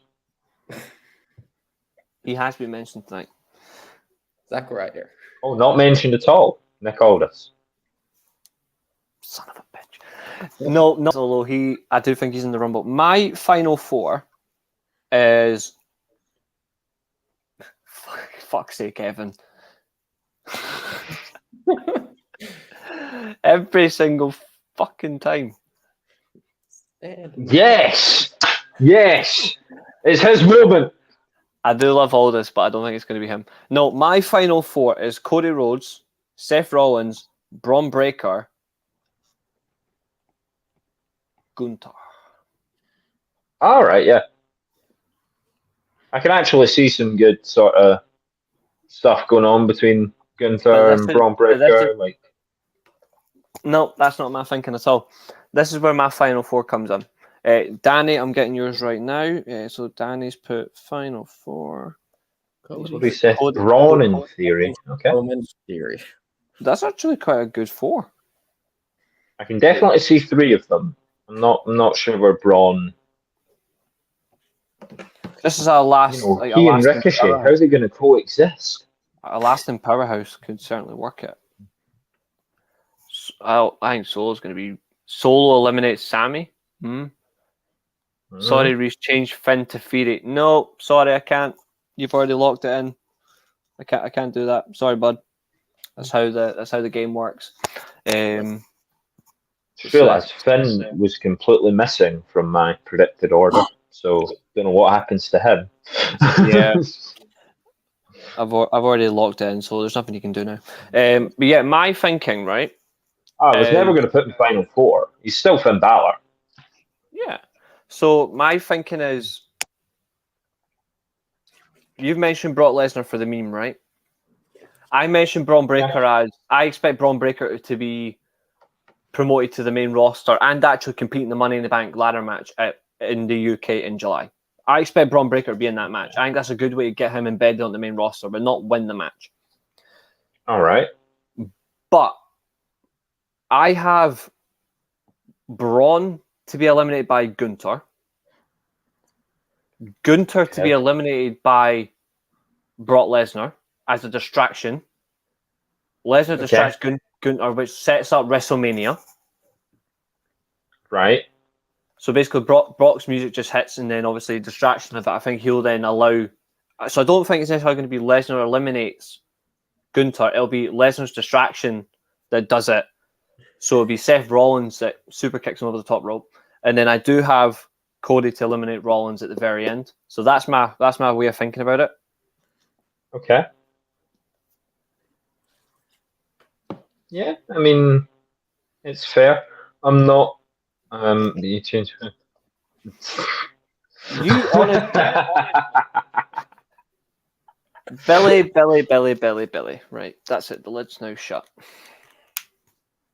Send me the bit of paper that you're gonna, put around to people. If this is a movement you're starting.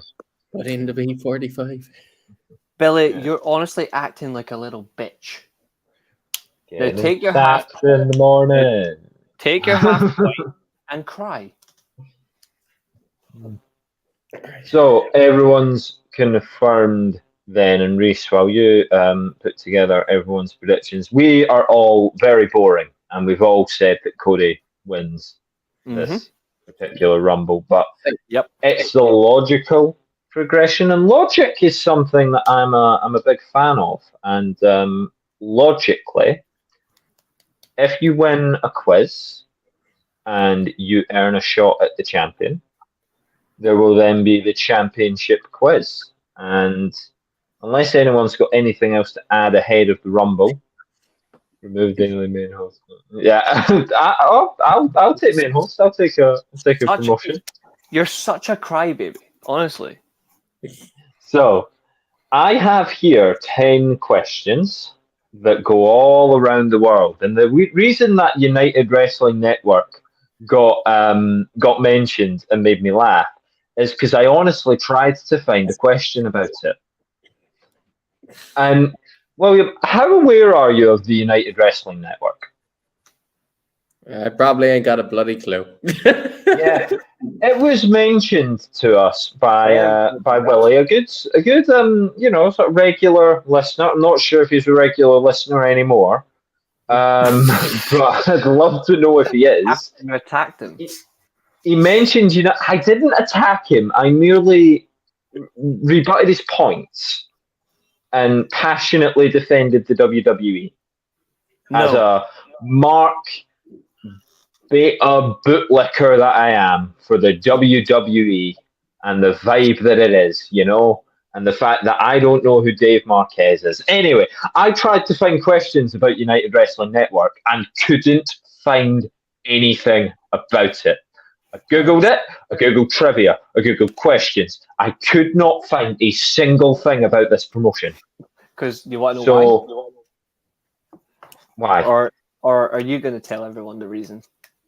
Is this when you're going to rib me and say this thing never existed? Sorry. Did it really? That's ridiculous. I googled Dave Marquez and it came up. It's a collaboration, but it's not like an overall promotion. Yeah, but you think I could find out literally anything about it? The question was going to be, who's the guy that runs United Wrestling Network? But we'd know that, because I'll never forget his name now. Dave Marquette, that's who it is, That's just who he is. Anyway, we have questions about the wrestling promotions that people watch and some that people do not. We have 10 questions. As ever, we end with the multi-marker. People in the chat, get involved, because if you manage to beat either or both of these scrubs, we will be able to then invite you on next time and see if you can defeat them. Reece, of course, the regular failure, and William, the new challenger, to step up into the mix. So are we ready, or do we need the rules explained? I am just getting a separate piece of paper because I was rewriting the predictions on a better piece of paper, so it was neater. 1 second. So I will say I go through the questions one by one. I don't reveal answers until the end. The reason I don't reveal the answers until the end is so that people can catch up and answer in the live chat. This is an interactive quiz, much like you would get back in the day of hitting the sky red button. If anyone was ever sad and lonely enough to do that, I know that 7-year-old me definitely was. Anyway, I'm ready to begin. They were too good. They're actually good questions. I mean, something Paul Merson could actually educate himself on. Yeah, I don't like the way you said actually good, as if mine aren't good enough for you. You'll take what you're given and you'll like it. Yeah, you have good questions. I'm talking about Paul Merson as a human being. I know. It will take far more than that to shatter my ego. I mean, it could be Jamie Carragher. Question number 1. Who won? And remember, just writing it down, so do not buzz in. Just write your answer down. Who won the 2021 WrestleMania Battle Royal? So the Andre the Giant Memorial Battle Royal. Who won the 2021 iteration?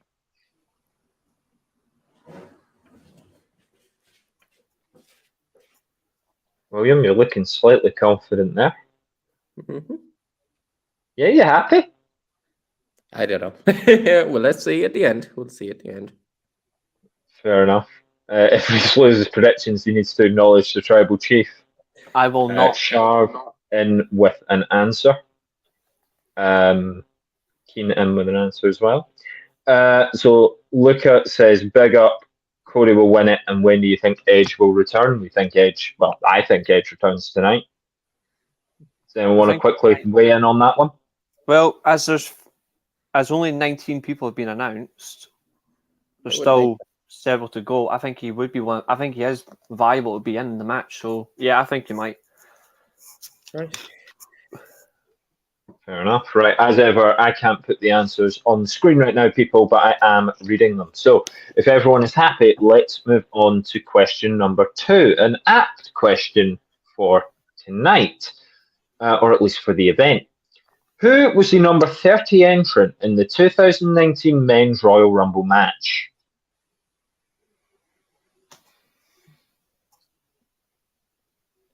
Who was the number 30 entrant in the 2019 Men's Royal Rumble match?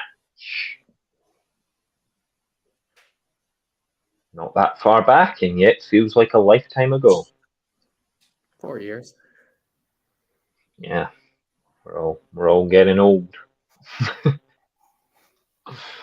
2019, yeah, that's fine because I know exactly who it was. 2019. I want who the number 30 entrant was, not the winner. Yeah, that's what I went for. Billy, you are wrong, motherfucker. Okay.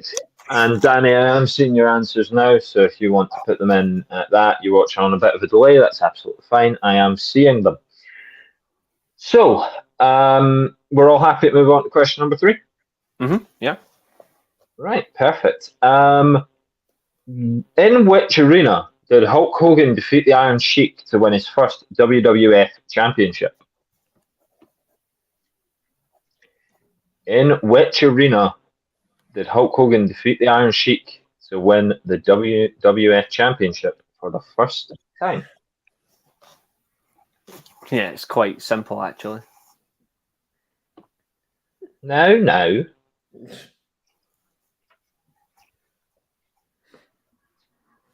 So let's see what we have cooking in here. Sharv's got an answer. Keen's got an answer.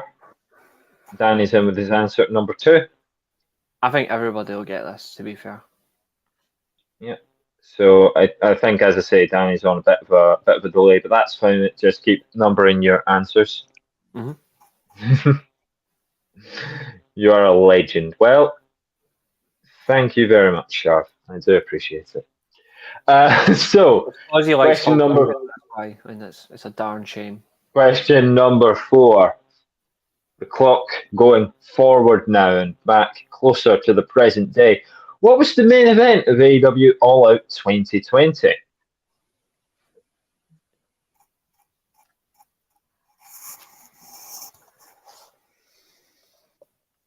So question number 4, what was the main event of AEW All Out 2020? Should say I just want the participants. I haven't a fucking clue. Yeah. I put my answer in, but I haven't a fucking clue. There's only genuinely like I haven't watched this in quite a while, so there's only like question. If I get one participant right, do I get half a point? But Billy doesn't. should I give half a point per like competitor, or should it just be one or none? Yeah. Okay, so you're either right or wrong. I mean, to be fair, that's the chief of the half point telling me that. So I've got. There's no more half. There's no more half points. Just to shut up a certain human. And Yeah, happy Billy, you've killed the half point now. Yeah. William's devastated. He wanted to half point Billy to hell.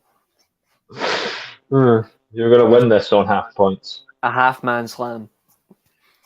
It's like the Invincibles, eh, William? Winning it on draws. That's all you could do. Anyway, next one, please. Hey, in Ketia. Yeah, Question number 5.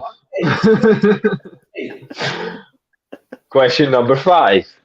Who stripped Ric Flair of the WCW title at Spring Stampede 1994? Who stripped him of the title? Who stripped Ric Flair of the WCW title at Spring Stampede 1994? Oh shit! I'm thinking of a different year. Oh fuck! Oh. Danny, I have seen your answers to 3 and 4. Thank you very much. And I have seen Billy's answer to 4 as well. Aye, that would be the lead booker, because it wasn't a. Aye, it would be who's the booker at the time in 1994. Answer the question. I'm thinking about who the booker was in 1994. You know how this works by now, you? I'm just going to double check that I definitely got the year right on that one.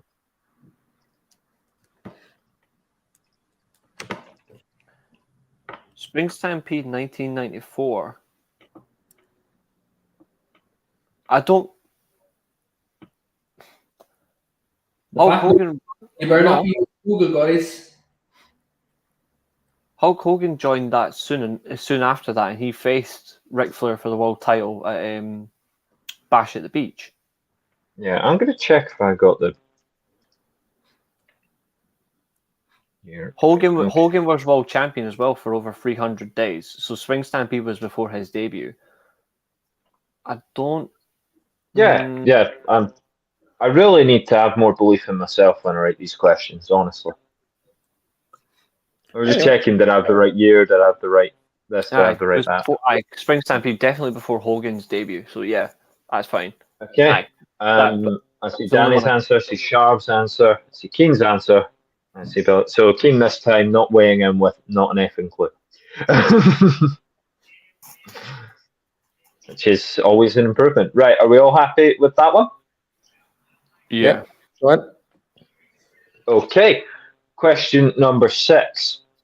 How long was Okada's longest reign with the IWGP Heavyweight title? For a second mark, how many times has he won the belt? Is there a leeway on that one, or just flat out? So, like, is there the closest number? Leeway. For the tenure, for the reign. Like of how many days, leeway. Yeah, leeway of 2 weeks. So 14 days. Yeah, the leeway of 14 either side. That's fair. 14 days either way, and then bonus point you said for how many reigns as IWGP champion. Yeah, and let me just get my source for all of this information up to ensure that the answers I wrote earlier are indeed still the answers. You gotta be thorough on questions like this. Yeah, I mean, it's not like you have, say, like RVD, who was champion for 700 days, or I need 170,000 in North Korea. So I will repeat this for you then, Billy. How long was Okada's longest reign? Google it now. With the IWGP Heavyweight title, and how many times has he won the belt? Let's see. Fun fact and little hint for everyone involved. It's the longest reign in the history of the belt. Well, that makes it even more interesting. Okay. So that's just a fun little helping hand there for people. Billy, did you hear the repeat that time?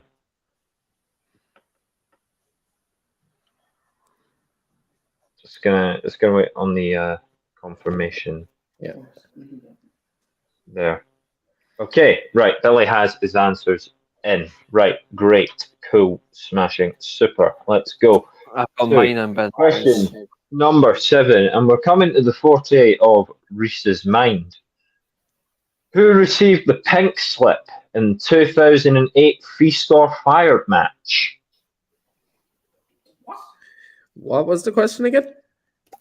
Who received the pink slip in 2008 Feast or Fired match? Which one? Yeah. Funnily enough, I was watching TNA at this time. So For people who don't know what that is, that was a company called TNA. They're now Impact. They are just as bad as ever. their version of Money in the Bank, where you had 4 briefcases on each corner. One had a world title shot, one had a tag team title shot, one had Division. a division, and one had a pink slip, aka you're fired, aka the one person in the match that got a briefcase that you knew wasn't doing anything. Yep, absolutely. Yeah, which makes you wonder why you would bother trying to win the match. There's just no reason at that point, is there? Well.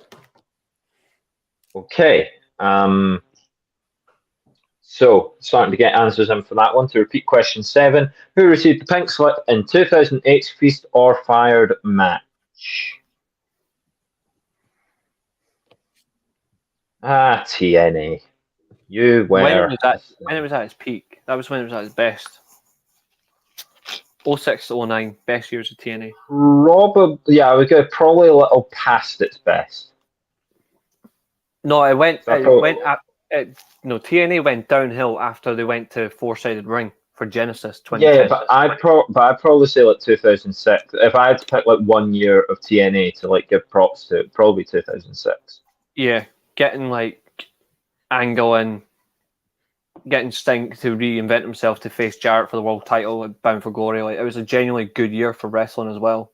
Yeah, 100%. Like 2006 is a good start. Yeah. Yeah. So let's see if we're getting any answers. People heard the question, right? Okay, great, cool. Good question to use as well. Feast or Fire, because obviously they stopped doing it for a few years after this, and they only brought it back like 4 or 5 years later after they stopped it. Good shout. Yeah. I am one who believes in remembering and holding on to things. Question number 8. Jay Briscoe fought in a fight without honor at Final Battle in 2014, but who was his opponent? So the late, great Jay Briscoe fought in a fight without honor at Final Battle in 2014, but who was his opponent in the match?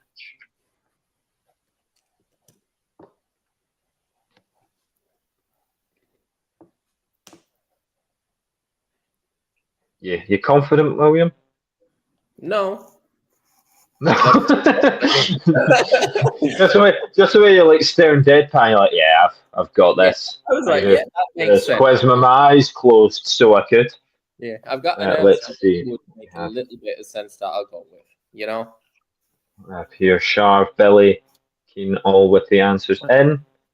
And Danny's also got his answer in, so I'm guessing you're caught up now. Danny, I think, I'm not sure if you missed a question or not because you've stopped numbering them. But the 2 previous questions, Danny, if you just want to make sure you got answers in for both of them. So question 7 was who received the pink slip in 2008's Feast or Fire match? And question 8 is who was Jay Briscoe's opponent in a fight without honor at Final Battle in 2014? So that's just to make sure you get all your answers in. We'd hate for you to miss out because you miscounted or missed one or anything like that. Question number 9. I think this one's tricky. It's up to you to decide whether it is. When Ciampa won the NXT title for the final time, who were the other 3 opponents in that match?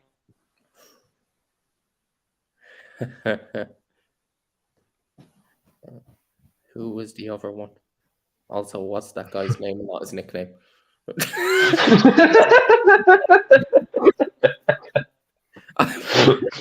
Yes, I would, yeah.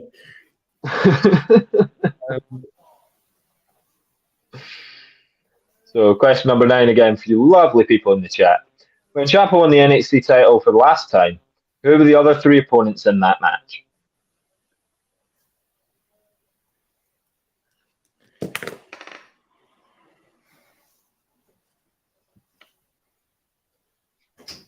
right, I'm seeing some answers come through on the comments.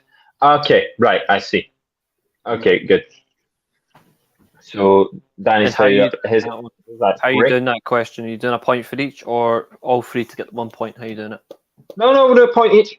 Okay, that's fine. It's a bit unfair to, because you know, if people want to just have wild swings at it, it's unfair to give them 0. So 1 point for each of those. And I should say also it's 1 point for each of the Okada points. Yeah. So getting within that for the longest range, 1 point, and how many times is another point. That's fine. Yep. So Your last the Last question, please.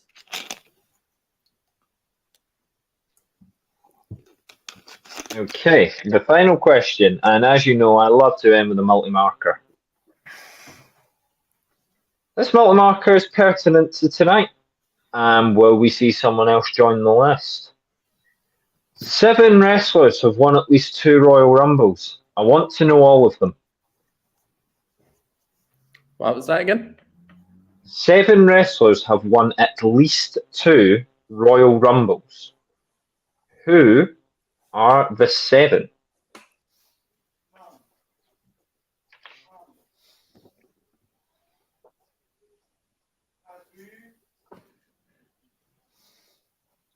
Okay, Danny, I see your answer for number 9. Thank you. So everyone with your answers for number 10, as ever, it's probably easier for a question like this if you have something to write on as well. But if you're just using your chat, that's absolutely fine as well. 7 wrestlers have won at least 2 Royal Rumbles. Who is on that list? So who are the 7 wrestlers? I think you've miscounted. I think it's 8. 4, 5, 6. I think it's 8 people have won the gonna- Rumble twice. I'm gonna check this. I took a stat, you see. So I'm missing one out of my answers. oh yeah, you're right. It is yeah, yeah. There we go. There's 8. Yeah. My stat was was not up to date. It must have been from an older article. So 8 wrestlers. There we go. Tell you why it was 8 though, because her favorite person won it last year. That's 9 then. No. No, 8, because 9. No, let's- 9. It's 9. No, that wasn't even the one that I read. Wow, this is weird. You know, for the fact there's been like not that many. That's 9 then. That's 9 have won it. Yeah. At least 2 or. Do you know? I find that really strange that like there's been fewer than 40 of these things. Yeah, 32 winners. But like there's that's so weird. Yeah, so there's Strange. 9. So for question 10, it's out of 9 points. Yeah, there we go. See, the thing is, when I was reading it, I was like, no, there's definitely someone missed, and I completely missed what Keen just said there. So as well, guys, Keen I blanked. ruining part of the quiz by giving away one of the answers. I mean, technically, that's a good question. It is a good question, and luckily I Good went. question. My stats just weren't up to date, so I'm glad that. See, this is the thing. I'm not some Updated the overdrive. cruel dictator like Reece when it comes to a quiz. Yeah, it was, I'm my, happy to be proven wrong. it was my overdrive like button in my brain that kicked in. But your gear. question is all the people that. Yes, as I read them, I was like, "Is that really it?" But because I took it from like a different article, yeah, that article must have been written a long ass time ago. And only, if I'm Yeah, right, we've tidied it now though, so Only 9. only 3 on this list. Yeah, only 3 on this list have actually done it back to back. That one. Out of 9, only 3 of them have done it back to back. And that one. Yeah. Would make sense. Okay, so if and- everyone's happy with what they're doing now, there's 9 wrestlers to have won at least 2. And Billy, since you won the Ironman quiz, you'll be giving your answers first. And who's on the list? So, how are we feeling, people? Not too bad. So You're Go. so let's see. So you got 9, 13, 14, 15, 17, 18. Well, 20, 22, 23 this out in total. Yeah, some of that. 1, 2, 3, 4, 5, 7, 8, 9, 13, 22. Yeah. So that is what will decide it. And people, depending on your scores in the chat, of course, Reece will be the decider on inviting you on. Or maybe William will have to pick his challenger. We'll have to decide. Reece, I don't know what we do with you if you've lost this, man. I think we're going to have to big show you.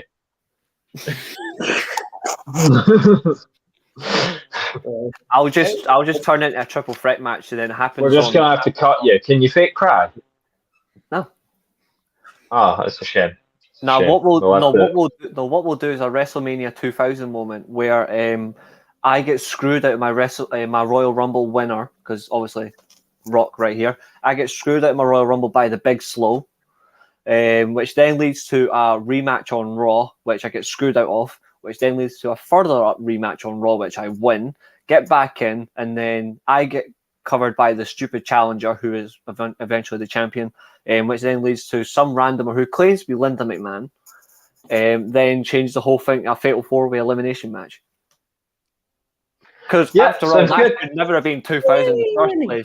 So fuck Vince, fuck the McMahon family for ruining 2000. Sounds good. Let's see then. So you're getting ahead of yourself. You might not have won. So question number 1: who won the 2021 WrestleMania Battle Royal? So guys in the chat, we're now doing answers. Perfect. William, as you're the challenger, I'm going to ask you for your answer first. Main event, Jey Uso. And Reece. I had the same answer. Main event, Jey Uso. Main event, Jey Uso appeared in the chat a couple of times. Because it led up to obviously his absolute brilliant run as well when he faced Roman twice, wasn't it? Sharp, Billy, Keen, and Danny all on here. That was on SmackDown. Yep. Even funny. See, this is the other reason that I bring it up, because like people often remember, oh, you know, it was on like the show itself. Just do it on the go home, I guess. Did that whole battle royal thing, like it should have just been one time tribute at WrestleMania 30, and then that was it. Just have a WrestleMania battle royal every year. Stop using Andre's name. I feel like they should do a gauntlet instead, if they're going to do it the night before. But then they also poisoned the gauntlet match forever when they did that 2-Wake Mountain Trophy gauntlet, the Undertaker one, despite not being in it. Oh, yeah. Good shout. Can I bring something up to the hosts regarding quiz question answers? Billy originally said Drew McIntyre for question number 2 and then deleted this comment after he realized he was wrong. So I just want to bring that up so he's not right. I'm in full Well, Kane, I think you're the authority on that one, because of course you can see when people do that. So, you know, that's great. On the line of this, because he's been a crying little bitch all night, so I'm going to let him present his case here. Did he do it after Eilidh moved on, or did he do it now? I couldn't see that. That doesn't count. It came up. I have the comments. I have the history of all the comments. He put in Drew McIntyre. When he realized he was wrong, he put up it was message retracted. He deleted his comment. So the thing is, even when you delete an answer, you can already see from the chat the way that the answers are going. I will stand on that, and I will say, which is I can't give him the point, because if he deleted just to go with what the chat was saying at the time, it's going for anything. Message deleted. Message deleted. And then he went Nia Jax. So I will applaud that. So yes. Well, Keen, I don't appreciate you jumping the gun, bud, because I haven't even asked that one yet. But anyway, maybe I ought to take the mark away from you, because I'm asking the competitors. So question 2, who was the number? I wonder, who was the number 30 entrant in the 2019 Men's Royal Rumble match? Pretty obvious. It was won and was supposed to be and did technically come out our truth which then was attacked and then went down to the ring was Nia Jax. Nia Jax is the answer I'm looking for, because I'm looking for entrant, not scheduled, who got into the ring at 30, and that was Nia Jax. Can we all just applaud, though, that is the best way to eliminate someone when she got completely attacked by everybody, like RKOs. It was all to bury, John Moxley, wasn't it? Oh, yeah, 100%. It was just punishment. Because that's how they decided to sort of put him out on his rear. And get rid of him in the best way possible. Bury the fuck out of him. Yeah, Danny saying, I remember the Jey Uso thing is damage control after the rivalry with Roman Reigns. That's correct. To be fair, Jey Uso showed in that I Quit match, but he is very good. That was a good match, actually. Right. It was. I did enjoy the I Quit match. I did enjoy the Hell in Cell as well, but I thought the I Quit was. So we're currently tied at 2 apiece, myself and Chili Billy Willy. Yes. So, question 3. You said this was easy. I don't appreciate you undermining my quiz. Sorry, but where did Hulk Hogan defeat Iron Sheik to win his first WWF title? Madison Square Garden. Madison Square Garden. Yeah. Yeah. The world's most famous arena, Madison Square Garden. When it comes to getting older questions, they tend to be pretty obvious for me because, I don't know, I wasn't there. So I tend to just look something up. But yeah, question about Hulk Hogan. We love to see Hulk Hogan. We love to see Hulk Hogan on Raw 30.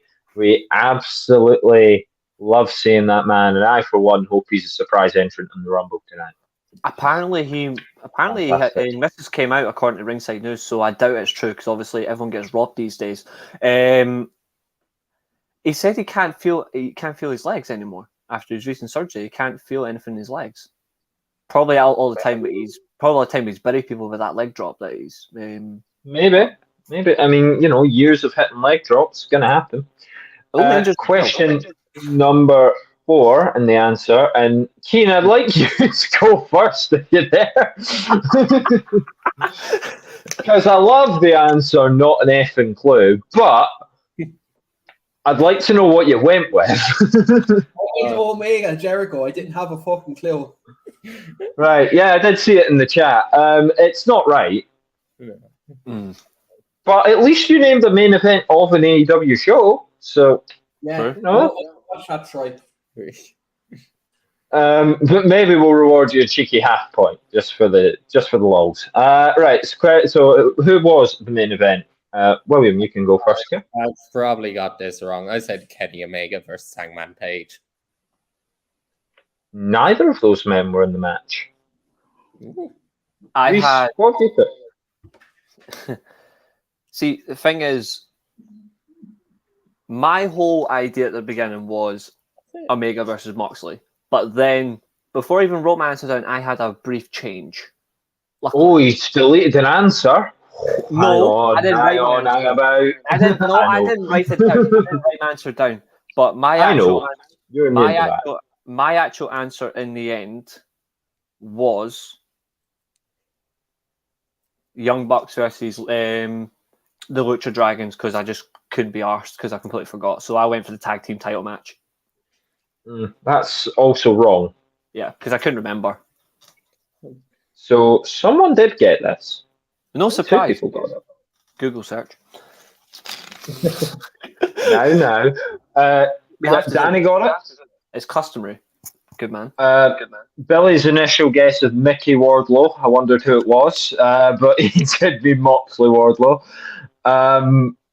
Billy, your answers were quite funny here because, you were answering the questions, but clearly autocorrect just wasn't having it at some points. So Mickey Wardlow ends up being a get, but Moxley Wardlow, yeah. Hang on a minute. So Moxley Wardlow's wrong. It's Moxley and MJF. I just realised that. I was going to say. Yeah, so Billy's not right, but Danny is. Danny, 1 point. I feel like, did Sharp put that, or did Sharp go? Your fifth question had me. Sharp went Hangman and Omega, so that's not right. So yeah, Danny gets a point. I knew I had Omega Moxley, but Omega Moxley was that the year later? So as a main event. Mm-hmm. it main evented the first Full Gear as a Lights Out. No, I mean like afterwards, because eventually they main evented for the world title. I mean, I couldn't remember when. That was on Dynamite. It was on Dynamite. I couldn't remember, so that's why I was like, Yeah, they did it on Dynamite. Winter's Coming, I think. funny I that. think it was the Winter's Coming show. Yeah. You're next to me puzzled. I was trying to think of so many names that caught me by surprise over Lee Booker. It puzzled me because I've never heard of any of these people. Obviously, being a dirty young wrestling fan, I've never heard of any of these people. So who stripped Ric Flair? I'm not, of the WCW title. Must have been some indie thing. At Spring Stampede 1994. No clue. So I said Eric Bischoff. Eric Bischoff was a guest that came up a few times, to be fair. I was like, ain't got a clue. If in doubt, just say Bischoff. Eric Bischoff. Yeah, I feel like this is one of the hardest questions here. Reece, who'd you put? Eric Bischoff became WCW president, I think, a year later. I think just after Nitro started. But I had JJ Dillon because he was involved in major decisions. But it'd be quite funny for a Four Horsemen manager to completely strip the main man of the Four Horsemen as champion. But why wouldn't it surprise me if it's somebody like Pritchard, who is an absolute goon? Or even though he was in WWE, you just know it would just be funny when he walks over to WCW and strips the title, or Magnum TA, or something like that. So, who was Magnus TA, the old Nick Aldis gimmick? Aye, combination of the two, Magnus and Magnum. It was Commissioner Nick Bockwinkel. Nick Bockwinkel was commissioner at the time. Lovely. That's what I got. Former world champion stripped Ric Flair. Interesting. Wonder how much that cost him. Interesting. Okay, fair enough. Next one really is a bastard question. Considering it's WCW, probably not enough. To see what. So this was a 2-marker, people, and there were people that were getting it. Of course, we got to say for the people in the chat, very impressive. And I am one of those people with a good conscience that I'm always going to think, the best of you. You're not sort of cheating. You're not looking things up. A couple of people in the chat got both of these exactly right. And you can understand how, as the quiz host, that gets me a bit suspicious. Naturally. Mm-hmm. But obviously, fair play to the people that did get this. So the contenders in this ring. Reece, I'll come to you first here. How long was Okada's longest reign with the IWGP Heavyweight title? And how many times he won it? I just took a stab in the dark. I said 536 days, and I put 6 reigns with the world title. That's 0 out of 2. Okay. So I guessed, and trying to do it logically, I guessed that he held it for like 2 main pay-per-views, which are a year long. So I've multiplied 2 years by 2 and added a couple of days. So I've said 732 days and 5 times. 2 points. You see, I guess that's actually genius. That's a genius way to do it. Right? So multiply it by 2. Give it that there's probably going to be a week out, add in a couple of days, so you're within the 2 weeks mark. I didn't think of that. That's genius. Absolutely genius. So. I genuinely did not think of that. That is absolutely brilliant. So the answer for the people in the chat, and I absolutely do trust the people that got it legitimately, you did. So very well done. Because it was 5 reigns and exactly 720 days. 10 days. You're within the leeway. You know what annoys me the most about this question? Go on, I originally had 5 reigns. Yeah. He would say that now. No, I swear to death, I originally had 5 and then I went to 6. But Next you'll be saying Zinchenko was offside. Wow. Anyway, question 7. I can lose. I'm just saying, I originally had 5. I know. Anyways, question number 7 for the contenders. Who received the pink slip in 2008's Feast or Fire match? William, coming to you first. I said Curryman. Okay, and Reece? I also had Curryman. But Okay. we're both wrong. We're both wrong, yeah. But you Curry said there Man, was another one for Curry 5 Man, years. Curry That's how Man I knew actually- you were wrong. I actually think Curryman was 07. I think 2008 is Christopher Daniels. No, it wasn't Daniels. It was Daniels got booted out of Feast or Famine. It's not changed the answer, but I think we're both out by a year. I think Daniels is actually 2008. Yeah, So everyone's saying Curryman. which we're out by a year. Everyone in the chat said Curryman as well, but it is Christopher Daniels. See, because he returned. The reason I No. like flashed my brain. I is he don't returned- want to sound really, really, really stupid here. He returned Okay. the week before lockdown 2009 because he was part of the team. He was part of Team Jarrett versus Team Angle at lockdown 2009. The Who man- on earth is Curryman? Christopher Japanese. Daniels. It's the same person, right? It was Well then you're right, aren't you? That's Yes, suicide. So if everyone guesses Curryman, because I was going mental when you're all like Curryman, but then we're a year out. I'm like, Curryman is Christopher Daniels. Have No, I missed something? Have you hit me with a rock? No, Curryman never spoke English. Christopher Daniels was Curryman, suicide. yeah, it's like I was like, have you hit me with a rock or something? No, Come it's on. like how Sami Zayn and El Generico. They're the same person. No, they're not. To be fair, I was Why are you like, going mental and reading the answers like Curryman? Yep, that's right. Yep, that's right. Yep, that's right. And then you're like, no, we're a year out. It's like it's still him.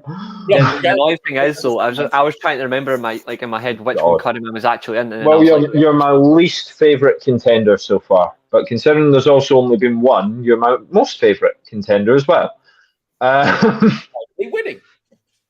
Honestly, chat, these people, Reece and William between them, they're trying to get me very, very, very distressed today. And I do not appreciate it. I'm nothing to do with this. If you put Curryman, it's Christopher Bleeding Daniels. Just count it. It's not.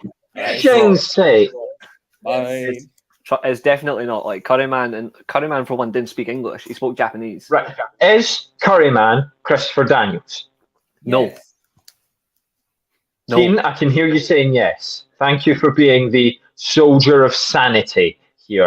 If you the put reason- Curryman, Look, The reason he's not, the reason Daniels is not Curryman is because Curryman at the time was teaming up with Shark Boy, and Christopher Daniels was. I'm feuding getting- with the champion thing. look, either I'm getting ribbed here and it's not Christopher Daniels. I'm literally telling you. The truth. I'm literally telling you, like 2007. But then it's the Christopher Daniels- same person. It's It's not. the same person. It's not. In 2007, Christopher Daniels was feuding with Sting before Sting won the world title at Bound for Glory, right? Curryman was teaming with Shark Boy because they faced off against Team 3D in I'll look it up here on Google. Right, I'm looking at these comments here. Maybe Arthur Curry in disguise. like, don't do that to me. I have it here, like Christopher Daniels, and like when you're like, oh no, we're like a year out. It's like, well, yeah, but Curryman is Christopher Daniels, so you're also not. Anyway, now that you've taken a few years off my life, you absolute savages. Can get out of my backstage area as well. We're on to question number 8. Yeah, this one was horrible. So, don't say that. No, it was I put it in as a nice thing. Keen. Stop it. So rest in peace to one of them boys. Jay Briscoe fought in a fight without honour at Final Battle in 2014, but who was the opponent? And I did see someone get this for sure. It's horrible because I was just trying to remember in my head who he was feuding with at the time. That's the horrible part. Yeah, I guess Jay Lethal, just because I thought it was a nice way for it to come around full circle. Yeah, that's what I had. Oh, So Danny and Shah were both right, and you two are both wrong. I was stuck between Adam Lethal Cole. and Kingston. I and I went with Lethal. Kingston? I presume I Adam think Eddie Cole. Kingston was in Ring of Honor. Just for the hell of it, yeah. Was he actually? I hate him. Eddie Anyway. King- I'm sure Eddie It was Kingston- Adam Cole. At one point, yeah. At one point, I'm pretty sure he was in Ring of Honor, but I don't know when. But yeah, I was. It was Adam Cole, but I'll allow it if you put Austin Jenkins. No. Number Yeah, it was Adam Cole. Number 9, and hopefully a return to some sanity. Oh, God. Oh, I'm just waiting for Right, question 10 so I can okay. get full 9 points. Thing is, question 9, you're going to do the same thing to me. So, anyway, when Ciampa won the NXT title for the last time, who were the other 3 opponents? Braun Breaker, Pete Dunne, come Tuesday, Von Wagner. Come Tuesday. Come Tuesday. That's what I couldn't I saw the top comment on that I clip. like to It remember was.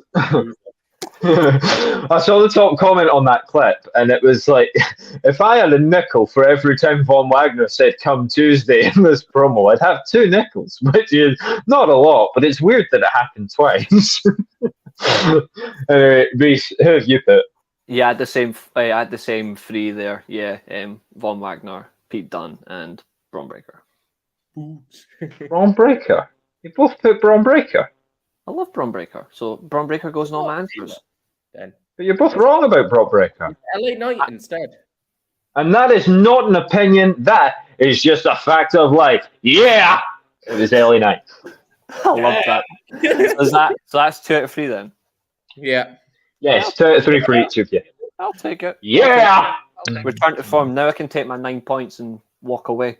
Okay. And while you're Well, at I it, back William to have got the 9 points. To be fair, William, we know you have a 2-point I have sort a of head 2-point start, don't you? Yeah. Yeah, you have so if you've got 8 here, which I back you, William, I think you've defeated Reece. I think you've done it. Okay. I'm excited. So let me go to Reece first. Let's go one at a time.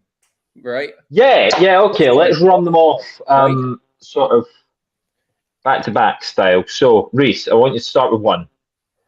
The first man to win it back to back, Hulk Hogan. Yeah, which Okay. I also had Hulk Hogan. Let's go after that. I will go for Brock Lesnar, the most recent to do it back to back. Not back-to-back, but Second man to win it 2 years in a row, Shawn Michaels. Yeah, which I also have. While I'm at it, then let's go for the only 3-time winner, Stone Cold Steve Austin. Yep. The most annoying winner, John Cena. Yeah. Reese's favorite ever winner, the one he's wearing a shirt of, The Rock. No, The Rock will never won one Royal Rumble. 2000. nope. Shit. Okay. Triple H. Ooh, Okay. banger. Also. After that, the rated R superstar Edge. 7. The man who's on more steroids than Hulk Hogan, Batista. That was 8. my last one that I had Batista, you see. And so the last one for me, 2009 Royal Rumble winner, and when he obviously took it off Bray Wyatt in 2000, Randy Orton. Yeah. 2017 was it? He won it second time, I think. So yeah, for me, Stone Cold. So, William, how many did you get? So I had Brock Lesnar, Batista, Edge, Stone Cold, John Cena, Triple H, Hulk Hogan, HBK. One wrong. We had one wrong in The Rock over Randy Orton. And I had all 9 as well. So, Reece, you did have all 9, Mm-hmm. but my scoring dictates That's class. that it has happened. That Fair play. maybe Fair play. this is a sign, William. Maybe this is a sign, and maybe Arsenal will win that Premier League that we're so longing for. But Really? we do have a new quiz champion. Reece, as I say, I don't know what we're going to do with you now. I'll have to speak to Keane, and we'll have to decide what to do with you. Stuff you down the back of the fridge. We'll return you like Brock Lesnar. You can come back in a few months. Well, I suppose I'm going to have to book off WrestleMania. Definitely going to Anyway, guys, you can exit full screen now. I'll give Reece the chance to say his goodbyes. Which is all a fantastic Rumble That's mad. weekend. The limit of that, like the sheer difference in score as well, so close. The reason I won it was by multiplying 2 years. Exactly. That Okada question has won it for you. Never watched a single Okada match. Miss O'Leary, you'd be So- proud. Miss O'Leary, you'd be proud of you, William. So, Reece, it's a sad moment for. Oh, he's just gone. He's just gone a runner. Reece, it's a sad moment for you. Right, that Reece, it's a chance for you. It's a chance for you to say your goodbyes now. And William, I suppose we'll look forward to. Well, actually, I'm not on next week's Steelchair, so I guess Reece, you get one more. You get your testimonial. Nah, take us home, bud. This is my show. It's going virtually nowhere. For some reason, this. Hold on 1 second. I'm just getting rid of one thing because that was really annoying me. There we go. Trying to get that would not go away. So for that one, really tight, really close, literally straight down the wire as well. Good show. I'm not giving that baboon a look in. You can fuck off. All in all, generally, that was a really good show. Good prediction stream. Watch alongs in 5 hours, 20 minutes to go. So that'll be a good laugh. Join Reece and whoever's there. If you join me for a watch along, I'm going to tell you to get out of Greg's garden. So please don't. It'll just be me and William now. Executive decision. This guy to decide. Oh, Keen, you're tagging along, surely. He's banned now for kicking me out so many times tonight. We'll have a few bevies. Nah, it will be good. It will be the three of us. It will be a good. It will be a good watch along for that. So join us at midnight for that. Ironman quiz. There is no weekly Steelchair next week. I'm going to take a weekend off. Oh, you didn't manage to get a guest. No, I don't want to talk about fucking NWA. It's not. It's No, but you could get anyone. You could get anyone. See what you can do. Maybe you can do like a fan panel or something. It seems a shame to I'll do deprive the people. You know, I'm at the coolest thing next weekend. I'm at a Comic-Con, so you know. Oh, speaking of that, February 10th, February 11th. No, February 11th. I will not be on the podcast because I'm also at Comic-Con because I am working one. So I will. Wow. We'll work out some plans, people. We'll make sure that you don't go without. We'll find out what to do. Probably the Sunday we do that. That weekend. But in terms of the Steelchair, might end up just doing a solo, quick review of like the Rumble next week, maybe. 45 minutes, just saying this match was crap, this match was good. The Rumble winner was wrong. Reigns unfortunately wins again. Something like that. We'll figure it out. Well, I mean, I could send in that for me, and then you could just sort of play it on the show, and it's like I've never left. That works. That certainly works. Closing comment from Danny saying, "I'll be there for the watch along." Got my Doritos with natural cheese. Yeah, decent, good shout. Good snack choices, good food choices. Very good. And well done, Danny. Some of your answers were fantastic.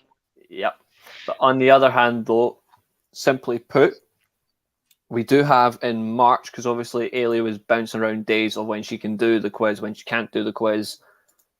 I'm actually tempted to give Eilidh the first Ironman quiz now, just so I can get revenge. I think what we do with that is stop trying to, because it's you and you're planning, stop trying to plan things for March in January. And we'll just see closer to the time.